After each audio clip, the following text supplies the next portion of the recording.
Book review. Okay. So we'll wait a couple of moments to see if anybody will show. But even if they don't, we'll just keep rolling with it. Like I said, I'm pretty excited to actually introduce people to new games. It's kind of like, I don't know, it's an obsession of mine. There's so many. It's really there's nothing no way to properly describe it. Like when you get someone into something you're really into, it's almost like a strange like sense of pride. I completely understand. Yeah, and like I'm wildly passionate about all the different kinds of tabletop games that there are.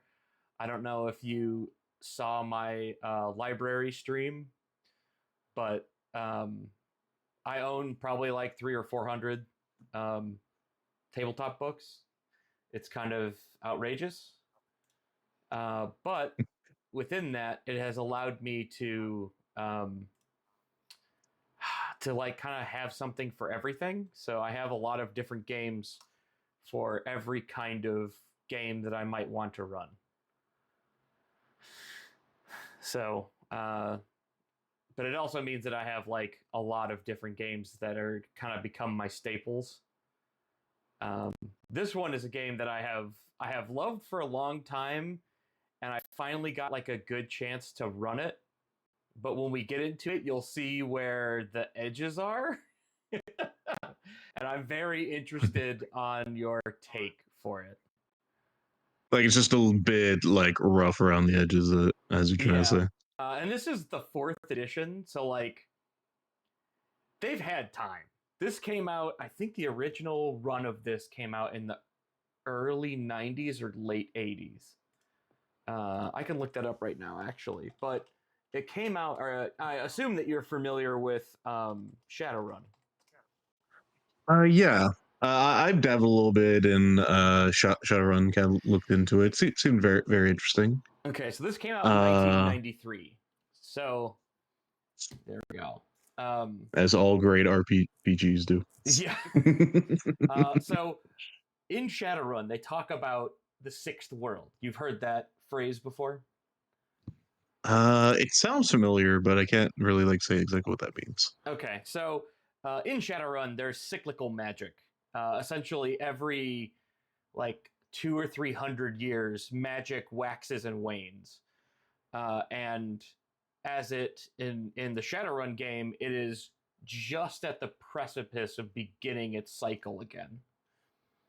So magic, since it's cyclical, um, for until like the mid 2020s, there wasn't magic. No one had, like, everything was just a story to them, and then all of a sudden magic returns, and on that return they call that the beginning of the sixth world. Earthdawn takes place in the fourth world. So this So it's a is, prequel to yes, Shadowrun. this is the Interesting. fantasy game that is what Shadowrun's like lore is based on.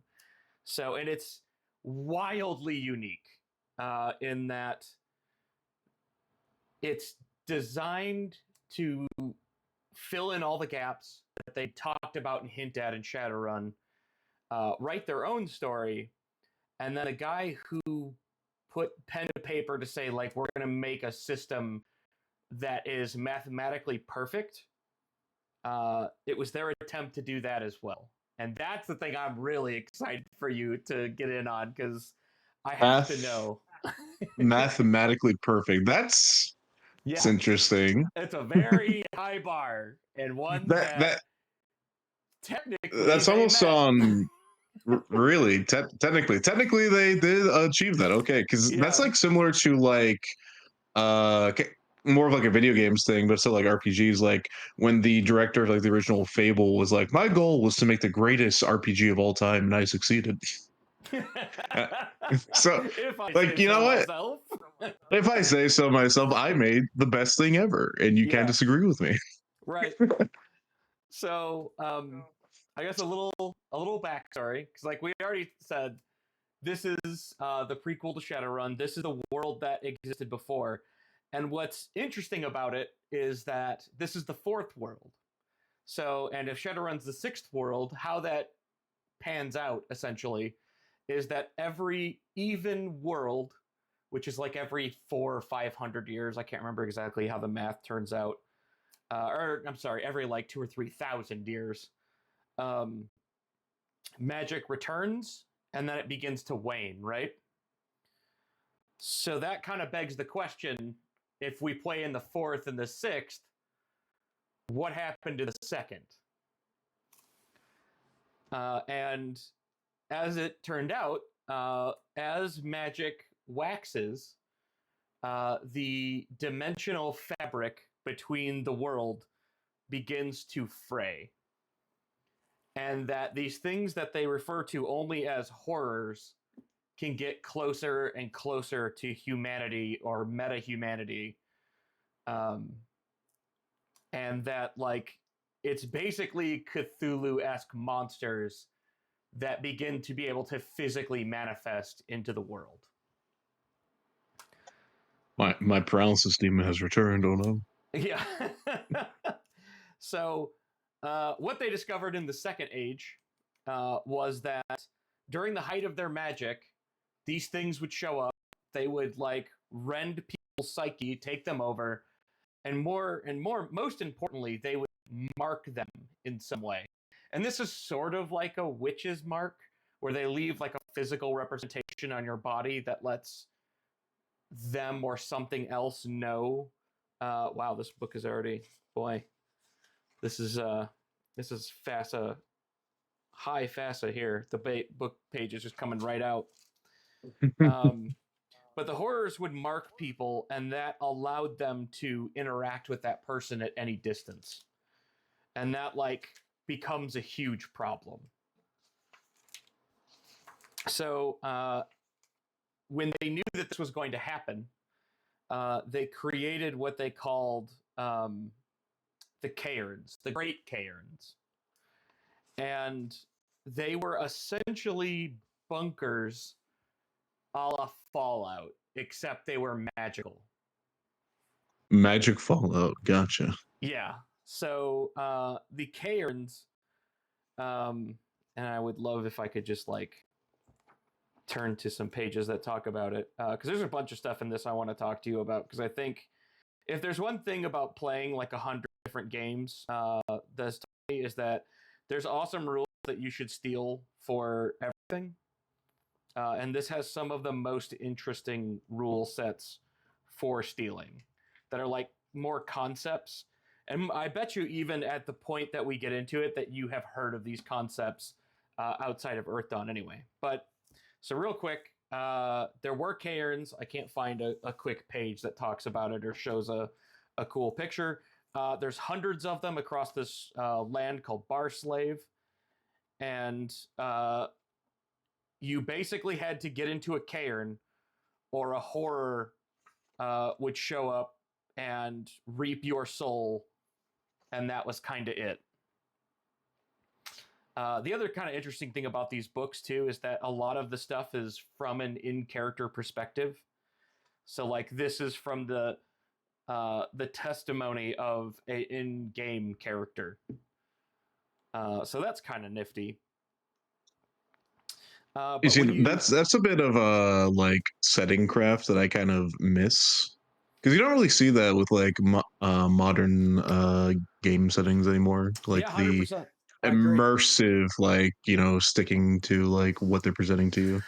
And that used to be a FASA special, which FASA was the original owners of this. Then, like, it went into licensing hell after FASA folded and people shifted the license for Shadowrun, and then Shadowrun and Earthdawn got split somehow, and now I don't even remember technically who owns it anymore. I guess this is still a FASA Studios thing, so that's wild. But yeah, all the like second edition, first and second edition Shadowrun books had both like the game information and in character discussions side by side. And like, dude, there is nothing better than sitting down with those books. It gave you all the vibes you could ever want and more. And I don't know, sometime in like the mid 2000s, people just stopped doing it. I think they had kind of seen how good D&D third edition went over and how like clean that was, and decided like, all right, we're abandoning doing this in-game stuff because look at what Wizards did, and it's so good. Mm-hmm. Um, Kind of interesting point about that is even during like the third edition like run of D&D, they still had those like massive like lore books. Like anytime they release like setting prompts or anything for new like character options, they would still be like, here's like an encyclopedia about the things you could play as. But I will say the presentation and sleekness of the design kind of made it to where that was more a priority, so people could get to play faster than getting lost in the setting. yeah, which I also I also has a think lot of their merit. online plugin also like helped out with that too, because I think third edition they had kind of like a proto version of like D&D Beyond even back then that people used.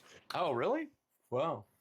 I always just printed the sheets. And honestly, like nowadays, I can't imagine going back to not using Demiplane or D&D Beyond. It's crazy. But like also I make those tools for myself when they didn't exist. So I've Hmm. I have I don't know. I have a purchase for it. Uh anyway, so um Earthdawn begins if you're playing, as they have it, is that the cairns have just opened and everyone is returning back to the world after the horrors have like sort of ravaged everyone that couldn't get into the cairn. Cairns have kind of become the default dungeon as well. That if your cairn wasn't warded correctly, it was just a dungeon that you were trapped in that the horror could walk into anyway, and then you were eaten anyway. So like you had to be real sure about the wards. And there's a Like ton of I can see what you lore. mean by very Fallout like Volt situation. Yeah, yeah, yeah, yeah. And like only, I think there were like around 100 of them, and I think only like 50 of them made it through. Either because someone was horror marked before they went in, and basically the horror could continue to like mess with them on the inside, and so they could get them to sabotage the wards, or like things just happened and they couldn't finish the wards in time, and then the horrors just literally could walk in. So I mean, one way or the other, it's an excuse for having a dungeon and having a reason for it. So let's talk about this system because I'm excited. So this is a fantasy game. The I guess if no one is here quite yet, usually I ask Called to give me a shouty, but we'll see if he is about. Um, Maybe I will run the pre-roll stuff just to get it out of the way, and that way, when people come in, they don't have to deal with that. So, this is a fantasy game. This uses what they call the step system. And boy, am I interested to see your take on this. So, the idea behind the step system, and I don't know if you can see my page on the stream here, is that whatever the step number is, it becomes the average that dice pool should generate. Okay. Does What this make exactly is sense? a step in this context? So a step is just a value. So it'd be like my swords is step 6. And so you would go to step 6 and you'd say, okay, that's a D10. Okay. Okay. Um, and in general, I think I have the character sheets in the very back of this. Oh boy, it's real small though. Um, hmm, Gotta get that real small. microscope out. Yeah. Um, you usually add attribute and skill together to get a step. Maybe I'll.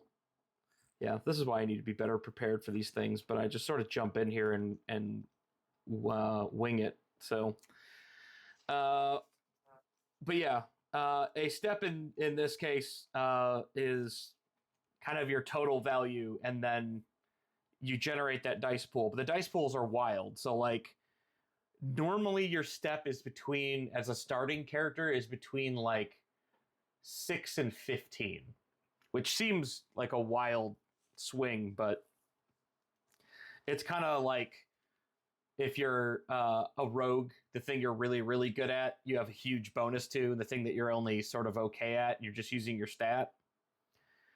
But if you look, like 13 is a D12 and a D10. So you get this chart, and this is supposed to create a system where if you have a 13, then your roll should on average be 13.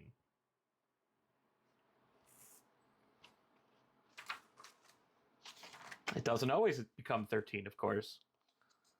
But the step system is the thing that kind of made this game both completely unique because no one else had put together something as insane as that, and also like kind of wildly out there where there's no game like that, so you had to explain this over and over to people for them to like wrap their heads around it.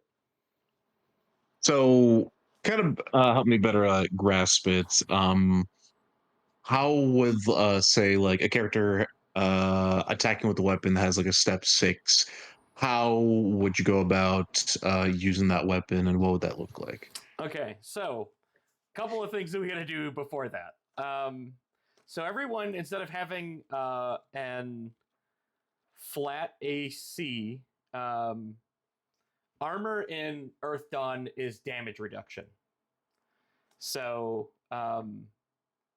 when you're wearing like heavier armor, it gives you a penalty. Let me see if I can pull up a character sheet too, and we'll do some sharing here. But essentially, everyone has a defense value: a physical defense, a mystic defense, a social defense.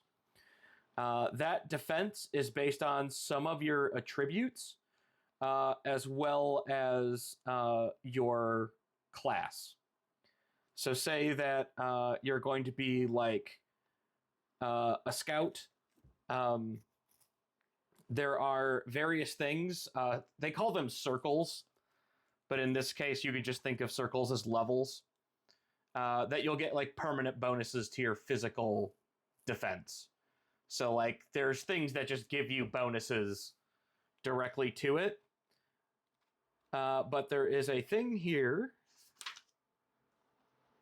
where it should tell me your defense based on your attribute. And then that would so say that someone's basic defense. Oh, here we go. This is the chart that we needed. So say someone had like a 9 in their dexterity. Their physical defense is going to be 6. So then you would roll whatever your step is at 6.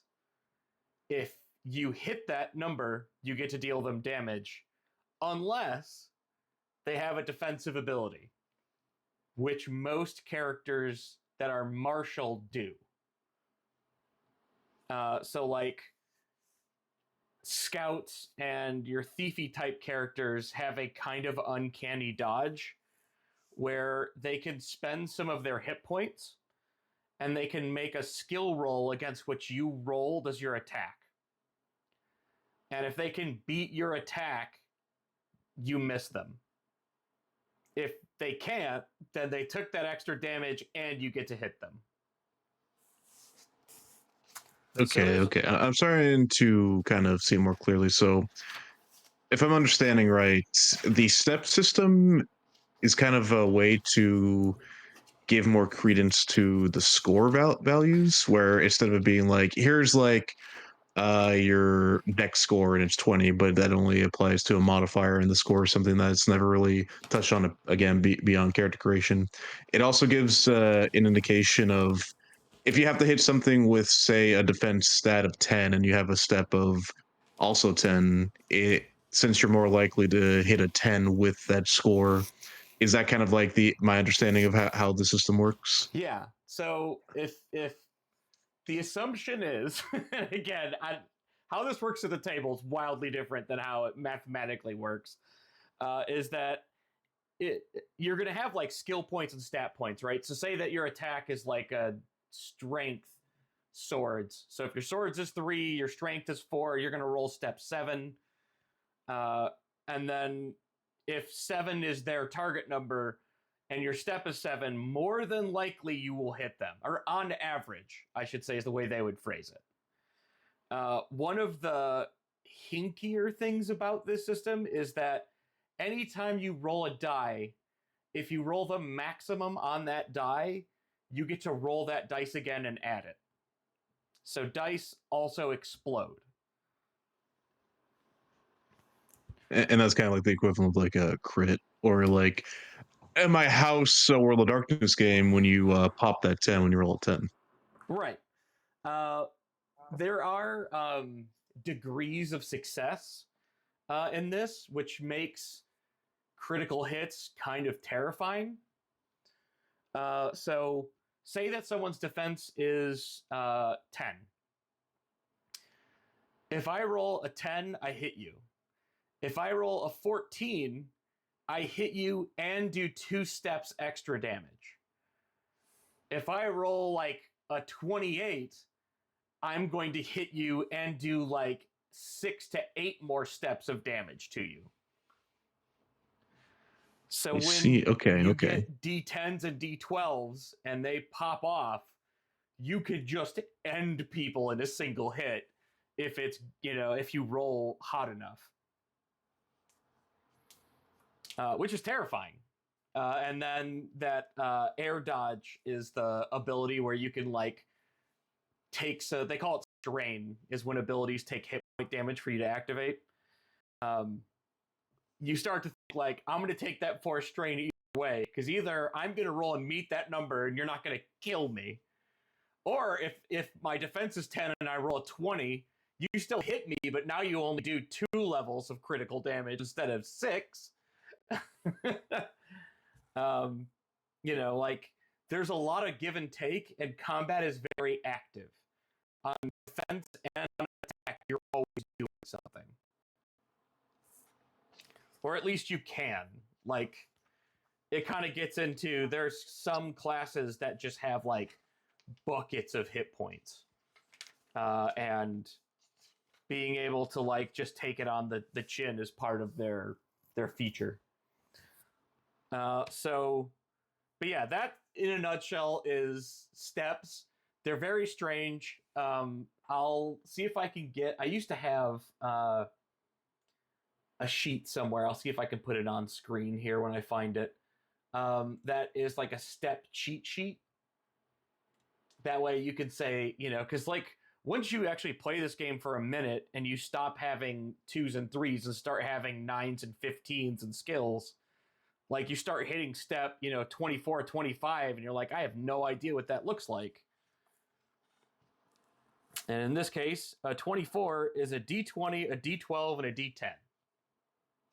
Which again, if you roll nat 20 with that 20, you get to roll it again and add it. Which is terrifying. It sounds like there's a big what's it called? Perpetual growth type situation. Yeah. And I mean that's kind of what they wanted with it, is that it's a slow progression because you're really only going to go up a step or 2 at a time, which mathematically should mean that you're just moving your average dice roll up a couple of ticks, right? But some dice just are like, they're just more prone to hit. Like, I can't tell you, there's a spell that elementalists get in this called like Winter's Edge or something like that. I can't remember precisely what it is. But on your damage step, it just gives you an additional d4. The amount of times I have seen that d4 explode 3 or 4 times and double the amount of damage that that weapon normally does is unbelievable. Like adding that one d4, because again, if you roll 4, it explodes, just allows you to paste people sometimes, and it's just weird. I don't know how to describe it. Something I'm kind of curious about that because like I feel like the math would probably support my idea.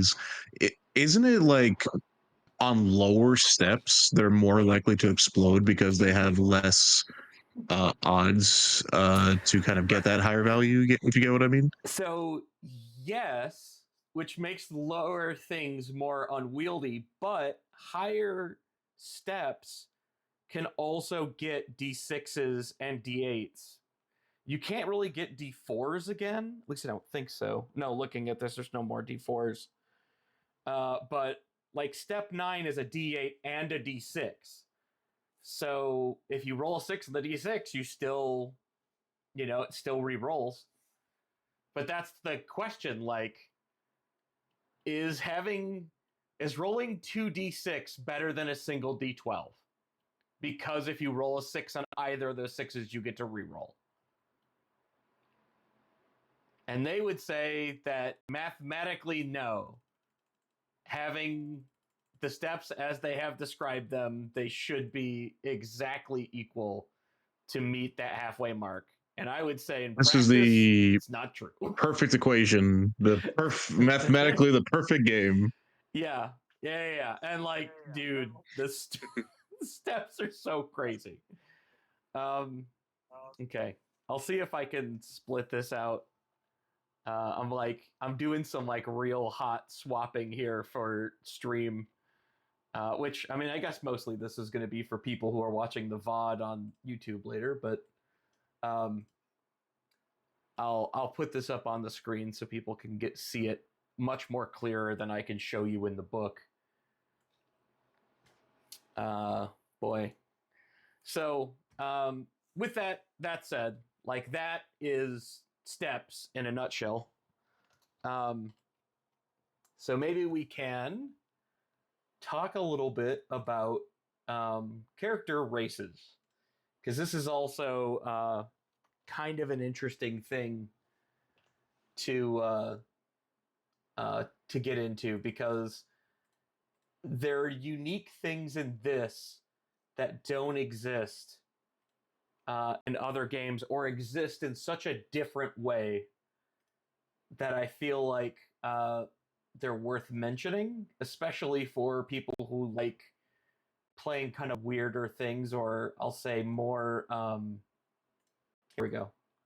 I'll put this on the screen here so you can see the step chart now as we were talking I'm about it. starting to see like it gets to the point where you start rolling 2d20s. That's Yeah, kind of crazy. dude, that's bonkers. And given like most characters aren't gonna see 30s and 40s, like that's bananas.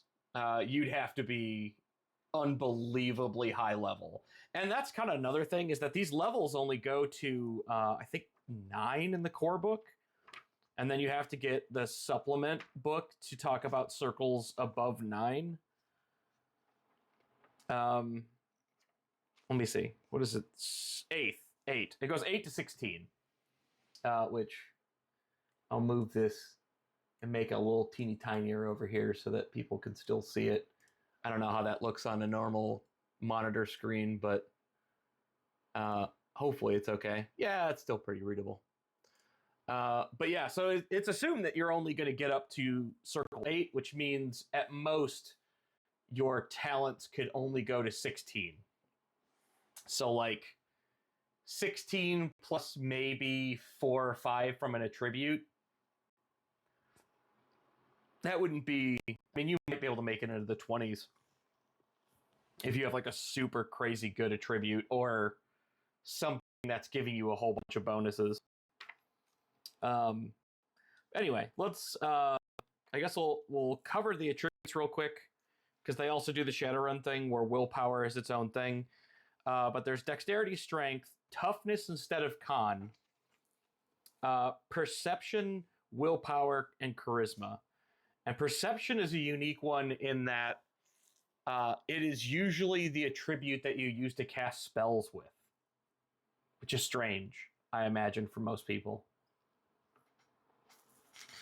I guess the idea is that you can hit anything that you can see, so the better that you could see, the easier it is for you to hit somebody.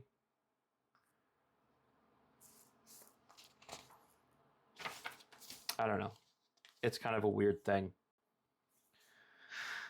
But I guess let's jump into races if that's cool, and we'll give you some of that. Let me add a number. How many races are in this game? It's a good question. I think 7. Where are my races? I thought it would be 6. Okay, so dwarves, standard dwarves live in mountains, etc. Elves live in forests, etc. Humans live everywhere. Here comes the weird ones. So you have Obsidian, who are... Say that again? Gesundheit? Yeah, Obsidian, as in Cinnamon. obsidian, but men. Obsidian. Yeah, Obsida men. Obsidian men. Yep. So just like obsidian, cinnamon, but people. And the obsidian cinnamon men. Cinnamon. Say that 10 times fast. Okay. Yeah, no doubt. So these guys are interesting in that they are not born. They sort of just like spring out of a rock. So like there's a mountain. In the mountain there is a seed.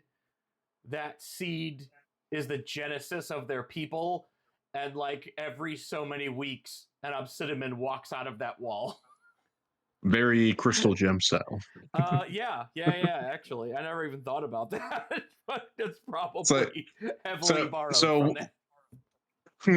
So where's the little boy who like sings like feel good songs about togetherness and being happy and crying all the time? So they live around 900 years, and they all come from what they call a life rock. And depending on where your life rock is like the kind of rock that your skin is. I always think of the Never-Ending Story with the rock eater guy. Oh, yeah. But they're also, they're huge. They're like 12 feet tall and, just monstrous. They have just enormous amounts of hit points. Even like it doesn't matter what profession they are, they just get shit tons of hit points. And also their skin is actually made of rock, so they get 3 points of default armor, which is around chainmail. So they're just a race of like the things from the Fantastic Four running around. Yeah, basically. We have orcs with a K. These are the orcs from Shadowrun. So they are human-like, slightly bigger, and they have pointed ears and minor tusks. So like they have predominant front teeth, but otherwise they're just basically larger humans. And then we have trolls, which are again trolls from Shadowrun. They have horns, they have larger tusks, and they're also huge. Not obsidian large, but still pretty big. And then, here you go, the Sarang. And you know that Sarang. It's a fantasy thing because it's got an apostrophe in its name. Yes. Yeah. The apostrophe T. Yes, indeed. And the Sarang are lizard people. They're sort of lizard bird people, honestly. Because they have, like, sort of beaks, but they also have a lizard tail, and they do lizardy stuff. And in particular, they could use their tail in combat, which allows them to potentially like knock people over and trip people and that sort of thing. You can even get tail weapons where like you tie a sword blade to your tail, so that way you can give them the old tail stab. That's actually pretty cool. Yeah, that's wild. And then here's the one that is the craziest: the Windling. They're basically fairy people, and they are itty bitty. I think the average Windling is like 2 feet tall, 18 inches tall, and around 13 pounds. So they're And they're like 2.5 fairies. feet. Yeah, they get wings, they can fly, the whole nine. They're They very particular about that half foot, as all short things are. Yeah, and they are inherently magical. And every time I have seen somebody get really excited about playing one, they always want to play like a Windling or fighter or cavalier or something, like someone who goes into combat. It's like the halfling barbarian deal, but they Really get angry little guy yeah that they can get fly. nothing for hit points, so they could be splattered so easily, which is rough. But they get flight, which is their big thing. They're harder to hit because of their size. They get like a base bonus to their physical defense. And then they have built-in astral sight. So they can actually like see spells and things that other people normally can't. So you would, of course, then choose your race, and then you get to choose your profession. Now, Earthdawn is kind of interesting in that they call their professions disciplines. Here, I'm going to move this again. Since we don't really have people chatting, I'm going to put this up here so people can have access to it. So disciplines are character classes like you would think for D&D, with kind of a weird take on it, is that all people who are Earthdawn characters are inherently magical. They call them adepts. So when a thief who is an adept picks a lock, he doesn't like get his lock picks out to pick the lock. He will conjure magical force in his hands to pick the lock. Or like maybe he conjures magic lock picks. Maybe he whispers to the lock. However, that power is represented for him. That is the way that his magic like works. But all characters are inherently magical, which is again, You're all wizards, Harry. yeah, it's kind of weird in that like even your fighters are magical. But the way that they're magical is awesome. So I guess we can just kind of run through the disciplines real quick, and you can give me your thoughts on them. Because we're going to start with the air sailor. So Air sailor. Yeah, air sailors are sailors that sail airships. In order to make an airship work, you have to have so many air sailors on board, because again, they're all magical, and they will infuse the boat to move. So they get a talent called air sailing, and they also get another talent called air dodge, I think, or air leap.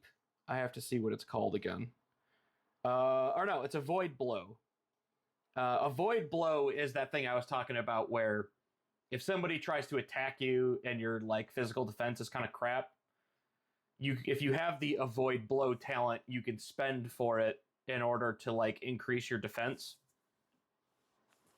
And it's one of the things that makes air sailors very interesting, is that they're very hard to hit, and they're all like melee fighters, except they're very floaty. So like they can jump really far, they can run up walls, they can do all kinds of weird stuff that has air in it. But Oh, and I guess another thing to talk about too is thread weaving, but we'll kind of save that for after we get through the classes.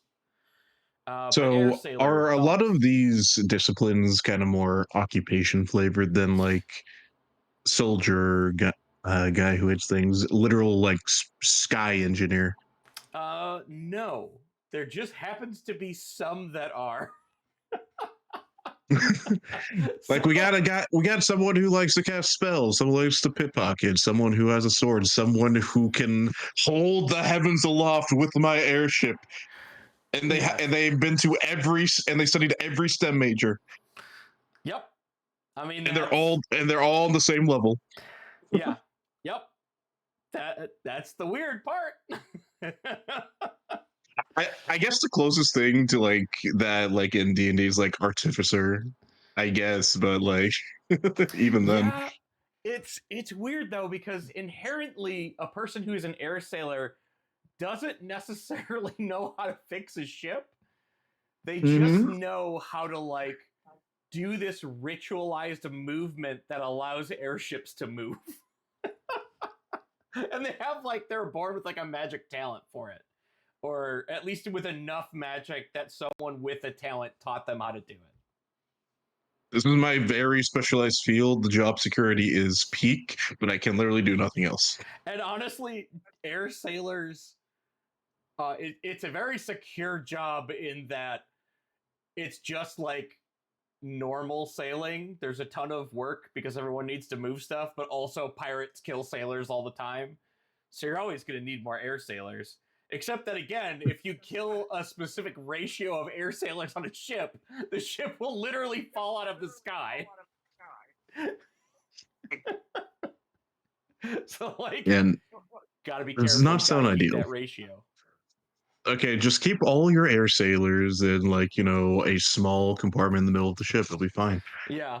Or I guess if you, the pirates are all because there's also air pirates, which I think is the next. No, I guess it's archer. Maybe they even got rid of air pirate. Air pirate used to be a thing. It might be a second edition thing. This is fourth I edition.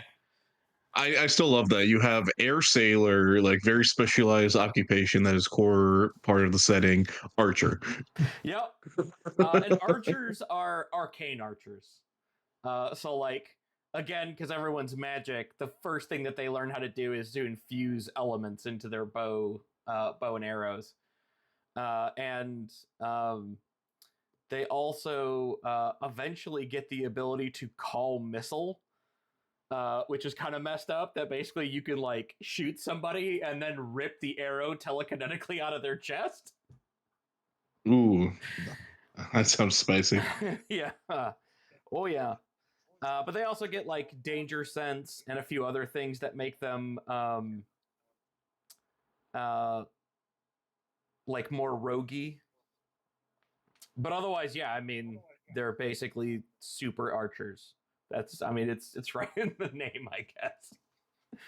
They are hot guy fantasy edition. Yep. And you get mystic aim, which is what like remember when I said that most of the time people are only going to be in the 20s unless they get something that like allows them to do something crazy. Mystic Mm-hmm. aim Mm-hmm. is that thing that lets them do something crazy. So normally it's a tribute plus skill. So it'd be like dexterity missile weapons. Except if you're an archer, then you get dexter. You can use mystic aim with missile weapons at any time. So if they're both at 10, now you get to use a 20 instead of a 10. Oh, okay. So it's Yeah, very it makes it real spicy. mm-hmm. Okay, so Beastmaster is you would immediately think druid, but instead think of man who owns tiger.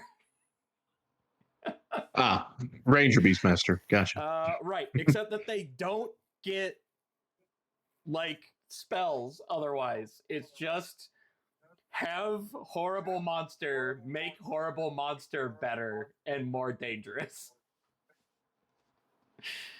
I guess that's not true. They could get some very minor things, but all of those minor things are basically like stealing powers from their animals. So if they have like a crocodile, then their beast weaving will just let them like bite like a crocodile, stay underwater like a crocodile. It's giving me I forget the name of the series, but they're like the golden stopwatch series where like they have the bonded Oh, animals or something. Golden And I Compass. haven't Golden Compass, that's it. Okay, Yeah. yeah. Um, but yeah, Beastmasters are cool. A nightmare for GMs because, again, there's just always people with extra stuff that you have to keep track of, and but yeah. Anyway, You will you naturally have to deal with players adopting pets regardless. This one comes with a pet. right? Yeah, it comes built in, and that's the first pet. They will eventually have like I think up to 6. Really? Yeah, Oh, that sounds like a nightmare yeah. run. So it's like first it's an attack by And a bear, then it's an attack by a menagerie.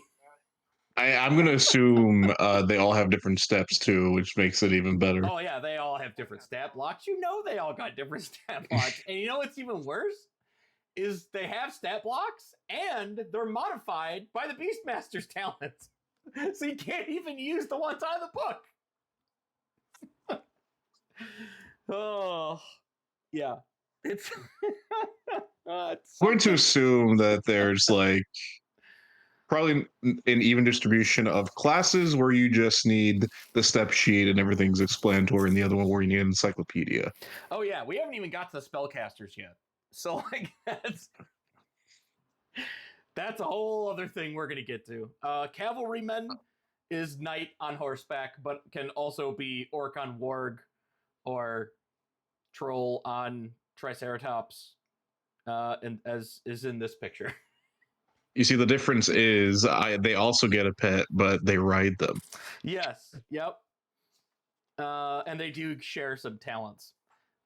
We have our first spellcaster.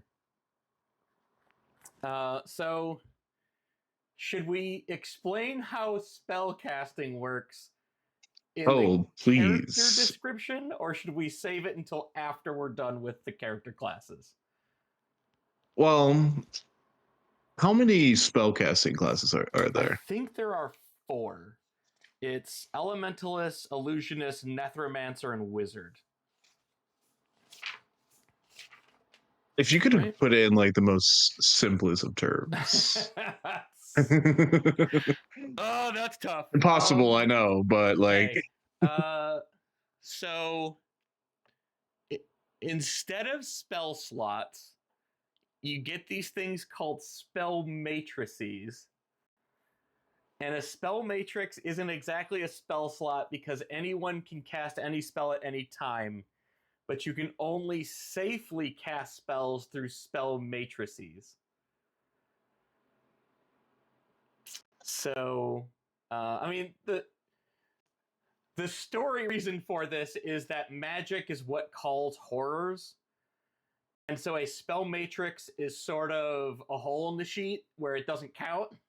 you can you can cast magic through your spell matrix and they can't sense it. But if you just raw dog it into the astral plane, they can. So the more you kind of explain the system and the fact that all classes are inherently magical, I'm I don't know if you've ever played like Divinity, like oh Original yeah. Sin, but I'm starting to like see like maybe Larian probably got some copy their homework a little bit. It seems like. It's very possible. But yeah, it uh the the magic system is what makes this game super interesting. And like I said, we'll get like a little bit more in depth into it, but you do get spells. Spell or everyone works kind of like a wizard where you have some method that you keep your spells either like in a magic fire that you can whisper to and the spells are whispered back to you or in a notebook. It depends on what weird flavor of magic you are.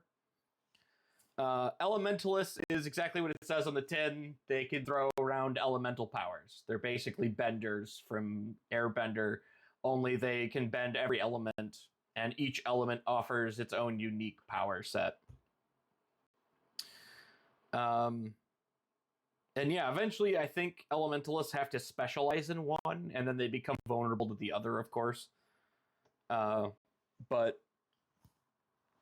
yeah, they're the first thing that gets a matrix as a talent, which that's kind of the bummer too, is that you have to spend your experience points leveling your spell matrices, because if they're lower level, then you can't put the full spell that you know into them. You can only put up to the step equal to the matrix you put it in. Unless you disregard it and just cast it like raw into the astral space. In which case, you basically make a check every time you cast a spell that way to see if a horror notices. And I want to see my sleep paralysis demon if it wants to come for holiday brunch. Of course, I'm going to cast it in the open. Yeah. And I mean, like, again, we're talking like, it's not like a deep one that shows up. It's like actually Cthulhu that shows up. So it can be bad for everyone if that happens. Again, the more you explain it, the more I'm like, this is real Divinity Original Sin 2, like, coming up in here. Yeah. So you have illusionists, and the funnest thing about illusionists in Earthdawn is that 50% of the time it's real, regardless of what it is. So, like, only at 50% of the time. yeah. Flip a coin. Essentially, like, they get spells that allows them to make anything, but eventually they get a thing where even a fake thing does real damage. So it's very weird. And they get the ability to just like bend space and time, which I've never fully understood, but one of their powers allows them to like Scooby-Doo link doors together. So like you could just say that door now exits that door. Ta-da. Portal with doors. I would never think that an illusionist would be able to do that, but here we are. They're also a spellcasting class.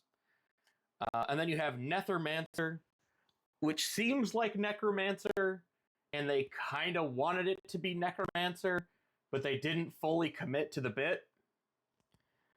But I mean, they conjure skeletons and little spirit things, and they can talk.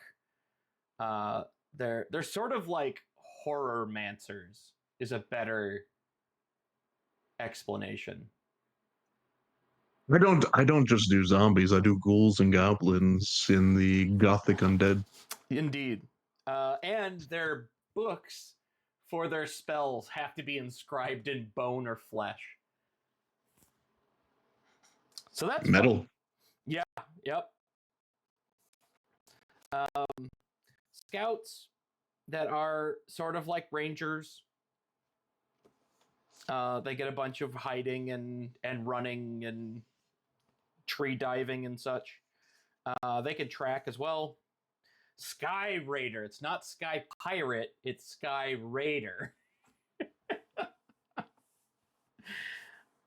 Which are basically combat-focused air sailors. Whereas air sailors are like actually people who know how to navigate and fly ships. Sky Raiders are air sailors that kind of know how to sail, but mostly know how to kill people. So I guess it takes all kinds. I'm imagining a entire campaign just Pirates of the Caribbean, but in the sky. Absolutely. They are, dude, right for that kind of adventure. Oh. Swordmaster is your warrior. Thief, exactly what it says on the tin. Troubadour is your bard. Troubadours, by the way. So remember when I said that you have physical defense, mystical defense, and social defense? Yes. That social defense thing, it turns out, is real important. because Oh, you can do tell. destroy people if they don't have a good social defense as a troubadour.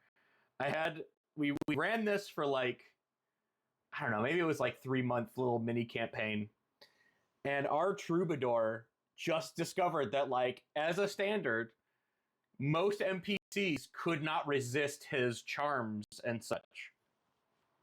So anytime he used one of his abilities like hypnotize or engaging banter or etiquette or whatever, like, he could just absolutely decimate them. And there's a chart again where you can critically succeed on beating it by sets of 4. If you beat someone by 12 in a social test, they basically become your best friend. Like, they will never think bad about you, and they have completely been taken over by your charms. And it just became weaponized smiling. It was horrifying.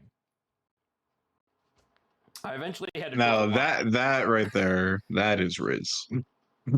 Yeah, man, it's very like, so. Okay, one of the talents that he took was emotion song.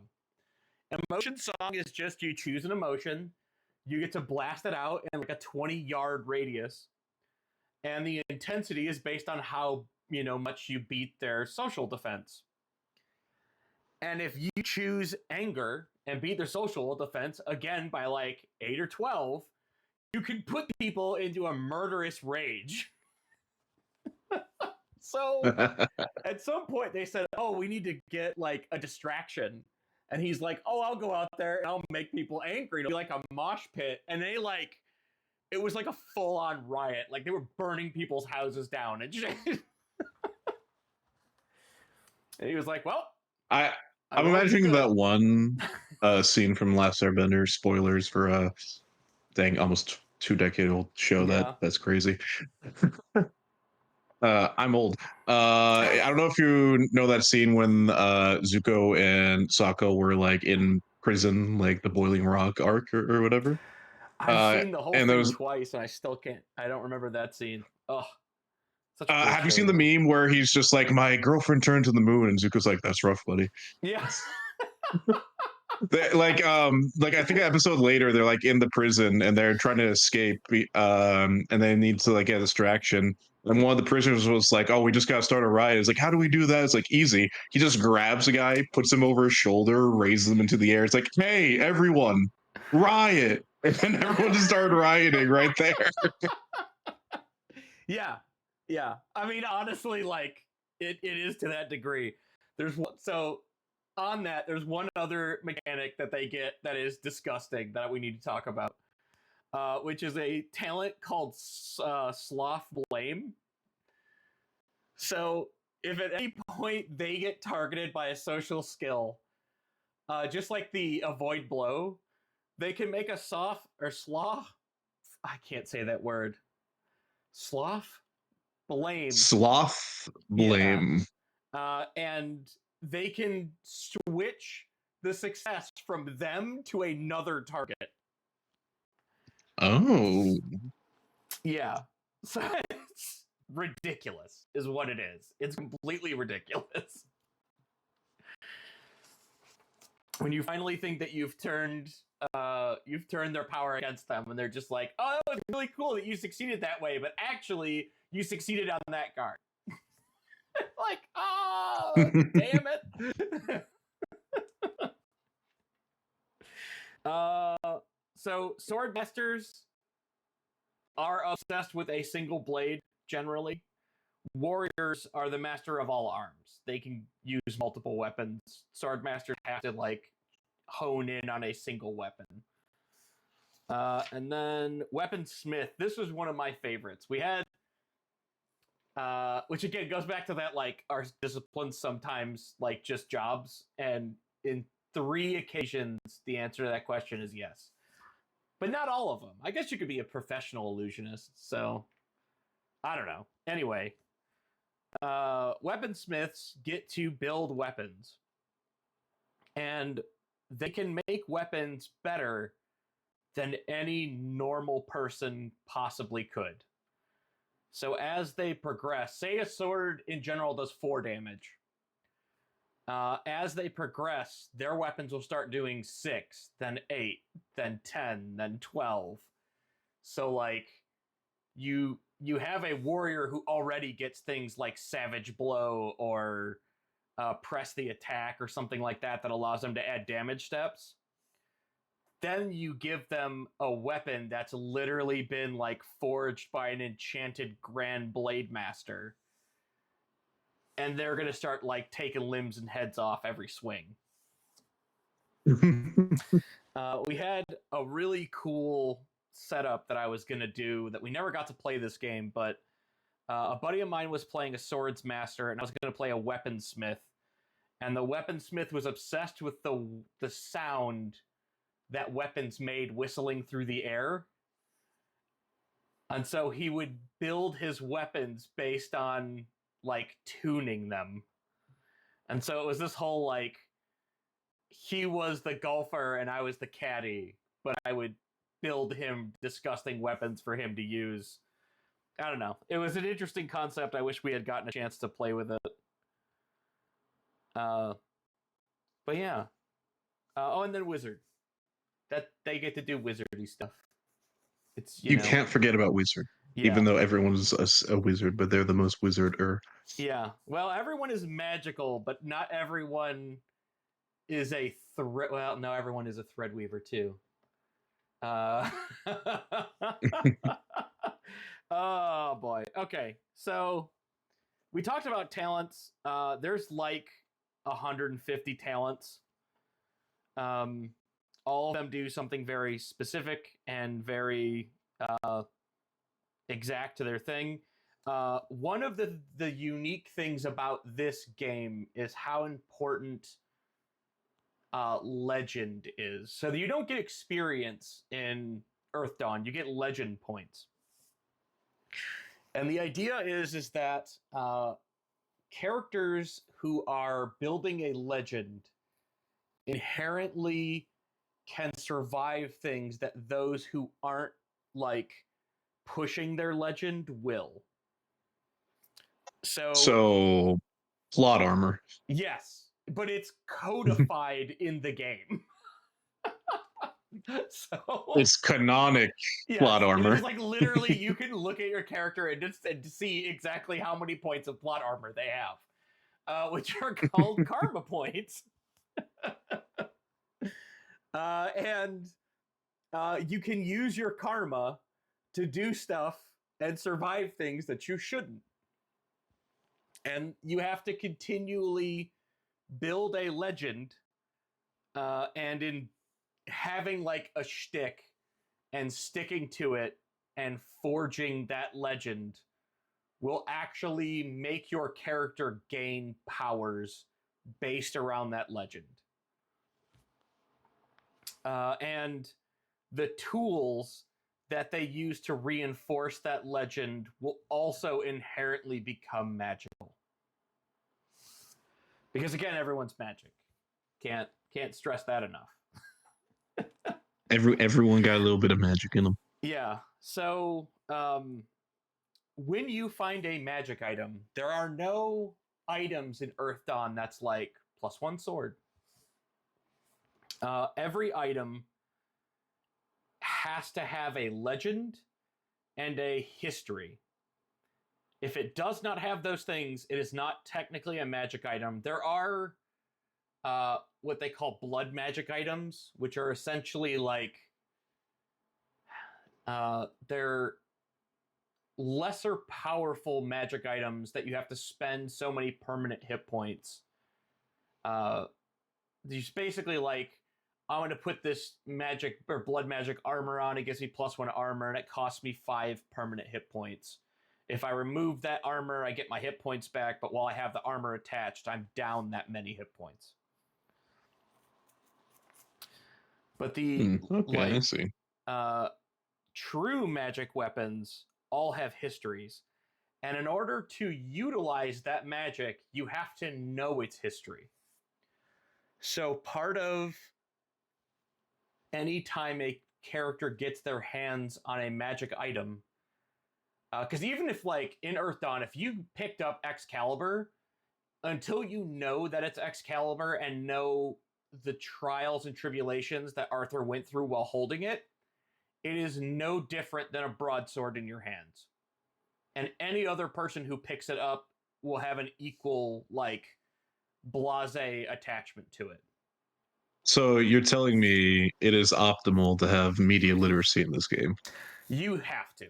It's built in, and ultimately, like, and obviously, they've built their own legends so that characters can't just pick up something and be like, "Oh, I've heard of this. This is Sir Gawain's lance or whatever." But there are powers, which weaponsmiths and bards, which I always think that's interesting, that wizards don't identify magic items. Bards do. I can actually kind of understand that, because if magic, at least in this context, is inherently tied to a story and a history, then bards being those main guys makes sense, because bards, at least in a historical fashion, were the ones who told stories and kept histories. So Yeah, that's actually kind of cool. absolutely. So they get a talent, and weaponsmiths do as well, with um, with the caveat that I think weaponsmiths can only use item history on weapons and armor, whereas bards could use it on anything. But they will get item history. They have to sit with the item for so many days. I think it's at least actually a week before you can unlock the first tier. And you then hear different snippets from that history. And this is also, I think, where this game like truly, truly shines. Let me see if I can find the spot for this, because this will like make your socks roll up and down, my man. Is it in this book or is it in the GM's guide? I think it's in the GM's guide. Yep, because that's talking about passions. Hold on. Okay. The GM's guide, by the way, has basically like the monster manual in it, and has the magic items in it. So, magic items in Earthdawn are called thread items. They're called thread items because you actually have to tie your soul to the item as you learn about it. So how it works systematically is that every item can hold a specific amount of threads. So let's go with some of the more interesting ones. Because, yeah, there's like really bland ones that they want you to make up a story for. And then there's ones that they have whole stories for. So let's take a look. So the War Helm of Landis. Has a maximum threads of 2, and which actually is 6, but that's the maximum thread thing is also complicated. We're just going to skip over that.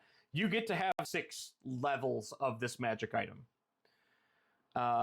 And all magic items have a mystical defense, which is the threshold if you're using like item history against them. It's the target number that they need to hit in order to learn these next pieces.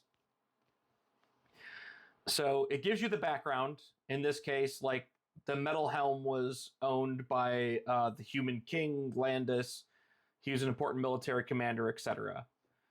So it gives you the background of what this helmet is. But as you want to unlock it, you have to have either, and in some cases all 3, a key knowledge. And that's like, until you know the name of this item, it will not lend you its strength. And in this case, that's the very first thread, is until you know the name of the owner of this helmet, you cannot, or not, you have to know the name of the helmet first. And I think later you have to know who used it. So you have to have that, and then you have to perform a deed with it, which these deeds start out easy and get ridiculous. So, like in this case, you have to polish and repair the helmet as best you possibly can in order to reactivate its magic. As soon as you have done those things, you know this, you perform this deed, it immediately gives you +1 armor, which for a helmet is pretty solid. Once you want to get to thread 3, you have to, or the owner must find out the military unit under the command of the helmet's original owner. So again, that could be like a whole quest in itself of figuring out where this thing came from and how it got in your possession. The final deed is that you have to lead troops in battle to a victory. And the owner's leadership must be some factor for the reason of that victory. It's like, that's rad as hell, It's right? actually really, really intriguing. Tying basically item and character power to actually engaging with like an item in the world, and that's Yeah. actually really fascinating. The one that always stuck out to me, and I'm gonna see if I can find it real quick, is the Oath Bow, because I think that was one that they actually had like written a book about. Like it was in, one of their. I think the Purifier 2 is the Holy Adventure equivalent. And in that one, you have to learn the name of the person who crafted it, so the actual weaponsmith, learn the name of the first owner of the sword, then you must learn the name of the magician who cast the illusion on the sword, and then finally, you have to deal a single wound to a horror using the sword. Which again means stabbing Cthulhu.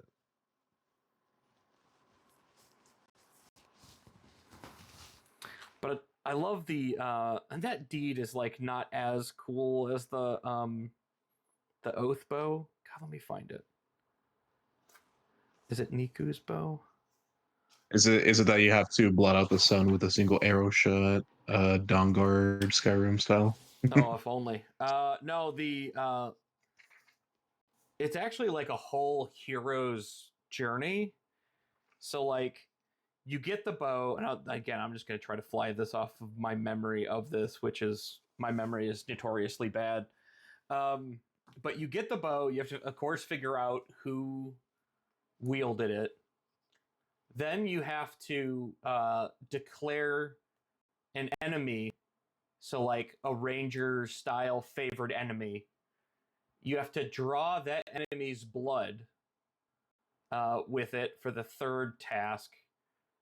And then the fourth task is you have to lend that bow to someone who is of that enemy type that you declared a favored enemy against for a battle that will save either that person's family or that person's like village or something. It has to be a sizable skirmish, and then they have to bring the bow back to you of their own free will. Interesting. Okay. Yeah, so it's this really weird thing of like, at first, it's set up that like you have to use this as a weapon against them, and in the very end, you have to use it as something to bring you and that like racial hatred together to like break that bond of like vicious cycle wounding each other type thing, which I thought that was like really poetic and incredibly interesting. Is there any like I guess you could call it like meta narrative discussion about why magic items want to have a very specific type of story told? Like, is that like a canon thing, or is that more Yes. like it's interesting it's this way and like kind of inherently has personality to the weapons for some And reason? it gets pretty deep into the meta lore of Earthdawn. So, and I'll of course I'll attempt to make this like not crazy deep dive, but every person who is alive and can think is called a name giver. And name givers inherently have a power when they give names to something and tell its story. And so the meta narrative that they have written is that magic works through threads, and threads have to have deeds, blood, and something. I can't remember. It's like deeds, blood, and air, which basically means like you have to do something, you have to bleed for it, and you have to tell its story. And if those three things are brought into existence, then that is the genesis of magic. So, like, you have to have all those things together. And then, because those three things are present, that magic and the genesis of it is flavored based on what was done to achieve it. Does that also imply that anything with enough gusto and plot armor can just become like a magic item, like Yeah, a normal sword? Does 100%. is involved in something crazy? Uh, Yeah, okay, and that's actually kind of cool. that is verbatim how magic items are created in Earthdawn. And there's rules for creating magic items and building threads for character items that like begin their own history, so that you can be like, yeah, that sword that you've been using, that your father gave you, and that you've been using, to like save these villages, it's gaining power and people are remembering it. And because people are remembering it, it's getting its own like soul, basically. And whenever something has that much power, a name giver, and specifically an adept, which is what they call people who have disciplines, that's the like you're a magical person. An adept can attempt to um, tie their soul to it. And that process is called thread weaving. And you can also thread weave to not items. So, like, say that you join a thieves guild. If those thief guild people are all adepts and they've been working in the same place and they have a name that people know and in itself carries weight and legend, you can thread weave to the guild. And because you're attached to the guild, Interesting. yeah, it will give you like resonance to pull off of that power. So it's not just objects; it's organizations. Can you? Is it possible to like get threadweave to like concepts like bravery, courage, or is that too like vague kind of thing? Yes. That gets into a different thing, which are called passions, which are sort of the gods in Earthdawn. And those concepts become powerful, they become sentient. And then I'm trying to remember what they call them. But basically, like, any person can also technically be a cleric slash paladin. If you're attached to a passion, God, what the hell are they called? It's such an interesting name too, and I cannot for the life of me remember. Let me see. There's a book that's named after them because you have to. Of course, there's a separate book for that if you want to know how that part works. It's gonna You load. want to collect tithes? Get this book. Yeah. Um, but like, dude, they're so cool too. One of them is the they basically are like this god that revolves around freedom. And in general, there's one of these people type, and it's going to kill me until I remember this term, uh, that is like exalted. So it's like, of the people who can do this thing that can communicate and commune with these passions, like, that's my dog. That's the dude who is, a step above and beyond what anyone else could possibly understand. Uh, and they call her the Lady in Chains, because she is covered in chains from people that she's freed. Questers is what they're called. Uh, so one of her quester powers is that she can just take chains and snap them and break them as long as that chain is being used to hold a person down. And all the questers of this particular passion can do that. So, like, that's like one of their big powers. But she can do it to anything that's holding someone down. So, like, she can break curses, she can break marriages, anything that you could say that person is intrinsically linked to this, she can break that if it's holding them down. I think it's Locos. Yes, is the Breaker of Chains, Mother of Dragons. I mean, their yeah cousin. the patron of slaves and rebels. She's a passion who is attempting to, because slavery, unfortunately, is a big part of Earthdawn. Everyone, where there is power, there will be people who will try to hold others down. And Low Cost's entire thing is freeing slaves and breaking their chains, which I think is super rad. I would play the hell out of that.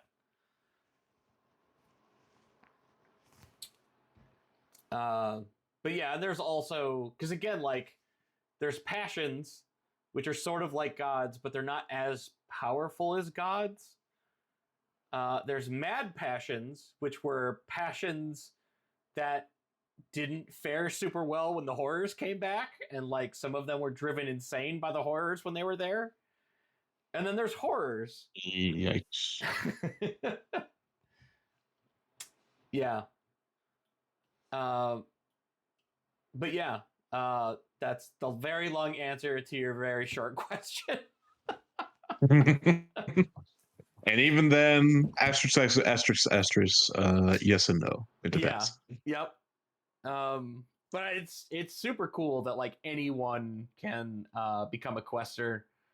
Um, you just basically have to follow.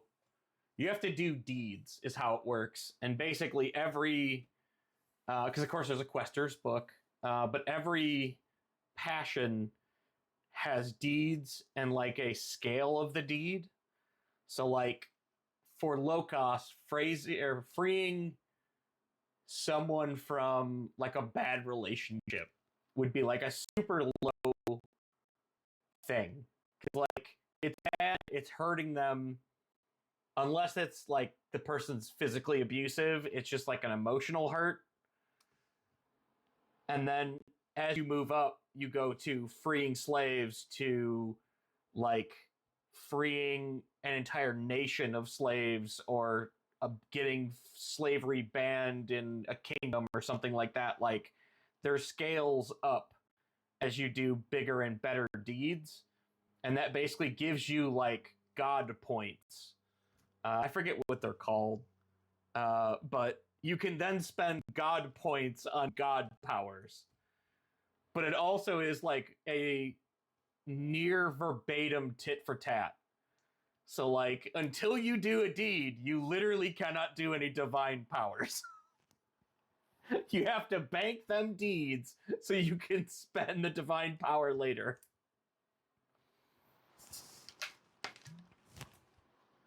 I am the quester of happy hour. Let's go. Let's go to the pub.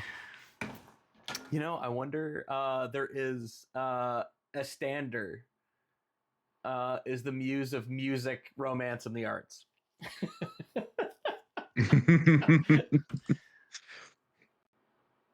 Let's see. What And kind of these specific powers? deeds, Yeah.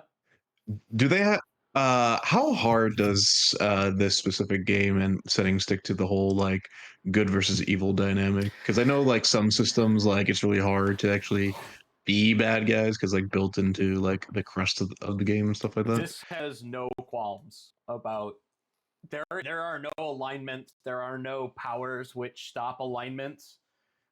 There is only basically like punishment for doing dangerous things, um, such as like raw dog casting in the astral, but there are no benefits or penalties for doing evil acts.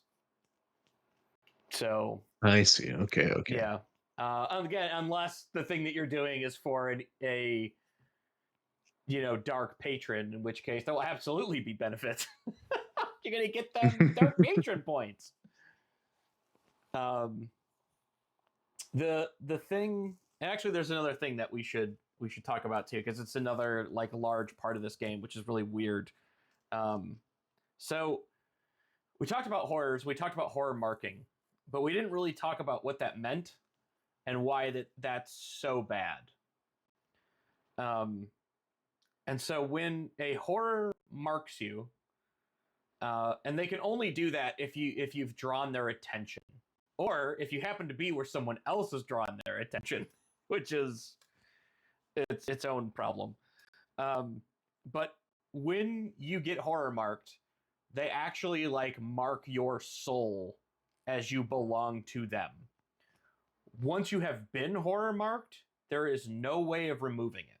You are horror marked until the day you die. There's no resurrection. That's another fun fantasy thing. Dead is Ooh. absolutely dead, with a very small exception that you have to be dead for more than 5 minutes.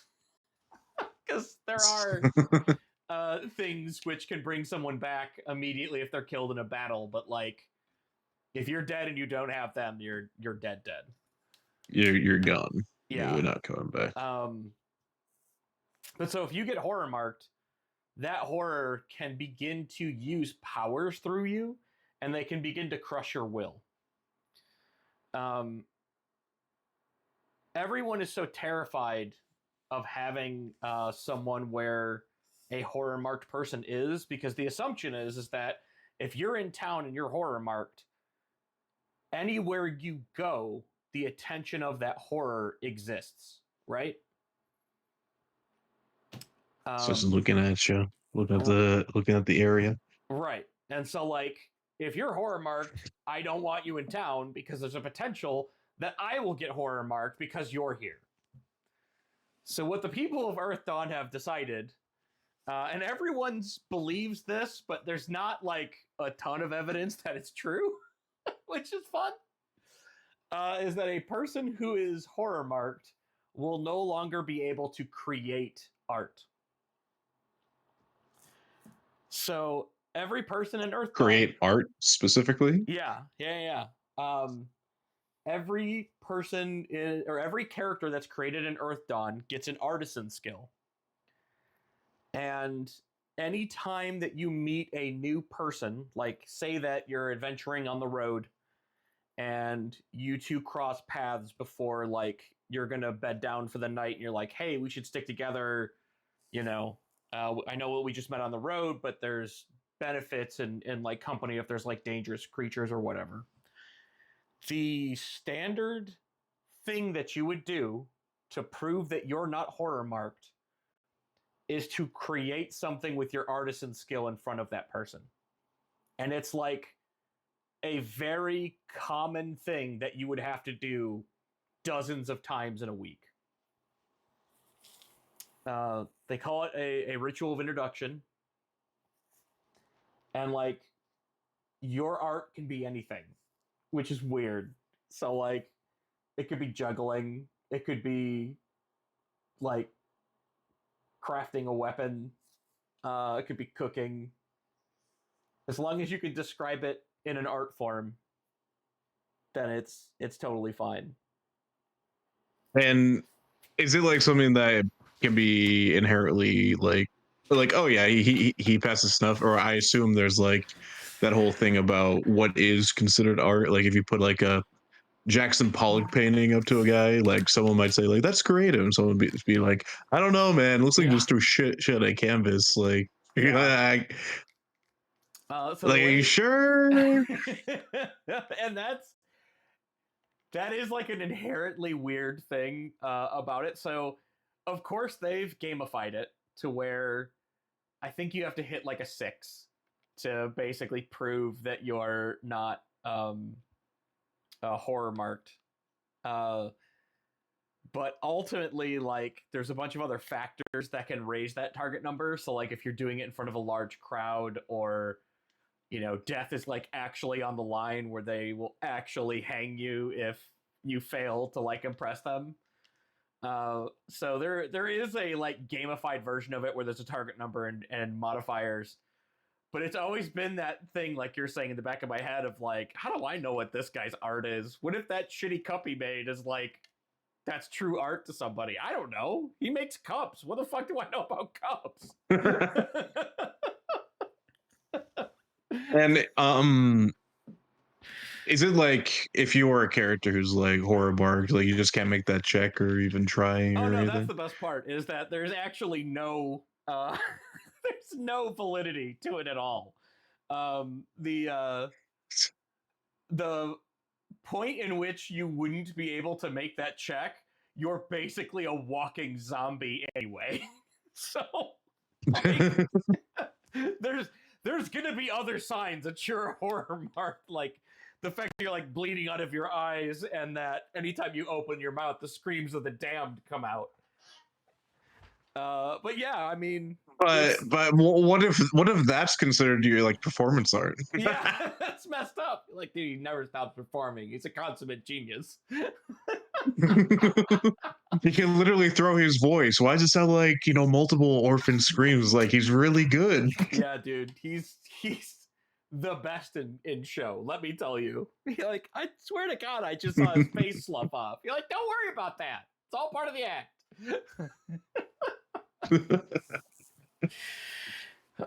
Yeah. So and I like, oh, dude, the horror marking stuff. It gets real in deep. They do not mess around with the horror in horrors. Um, and each horror is also sort of like a deity. So I'll tell you my favorite one because this will give you a good insight into how horrors get made. Uh, so there is a horror that is called Artificer, and his domain are dungeon traps. So he himself moves around, and all horrors exist in the astral plane, and they just sort of like tool around. They technically exist in like a deeper realm than the astral realm, and then they like come near when they think there's something to like eat, which are souls, by the way. They want to eat souls. Um, but Artificer and all horrors exude a thing that happens when they're around. So, like, some horrors will just exude anger and hatred. And so, people who are near wherever they are, like, they'll just get into fights for no reason and they can't figure out why they were angry, right? Artificer exudes traps. And he exudes traps that are sentient. So, like, he is the canon reason that dungeons are filled with traps, is because he spent some amount of time there and they just sort of grow out of the walls. And then when you get caught in them, they like actively want to eat you. So say that like there's a spring trap that's like a bear trap, right? It springs down, snaps on your hand, you scream, you're trying to pry it open. A regular trap, you're fighting the springs and it's awful. An artificer trap would start to shake the thing that's attached like a dog because it's actually Oh, alive. oh, that's kind of that's kind of crazy.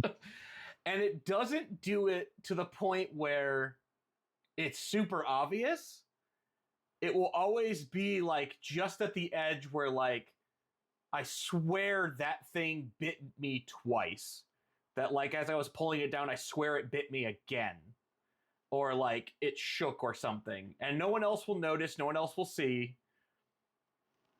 But it's there. Or like I know that that trap was across the room. I turn my back to it and it's 3 feet closer.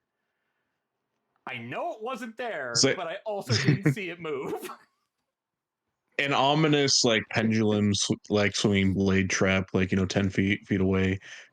It feels like it's approaching, but Yeah, I can't prove it.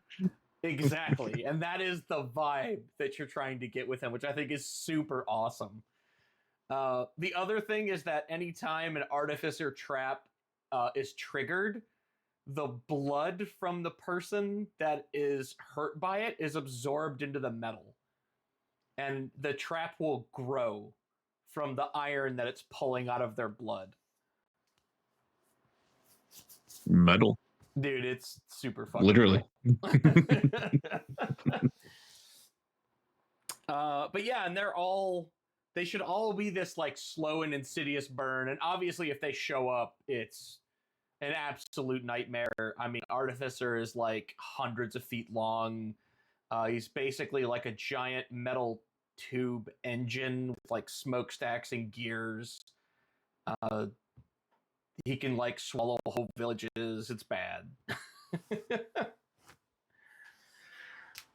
But you have to have that sort of thing in your fantasy game, right? Yeah, multiple Cthulhu's. Multiple Cthulhu's. And I mean, there's obviously like we have touched on, I think, are some of the most important aspects of this game. I will say there's a couple of like pain points for it. One is that freaking step chart is banana pants. I don't don't know how else to put it.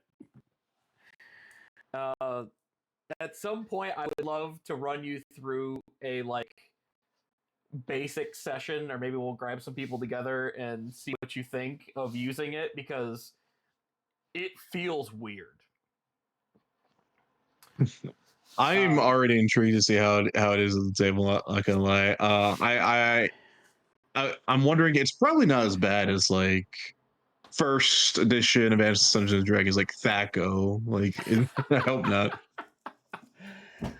Now, Thaco I can do in my head. Steps I can't. So, but like, I don't know. I grew up on Thaco, so it's like baked into my DNA. So like that's kind of weird. The other thing that I have run into a problem with is trying to scale the monsters and create encounters. I feel like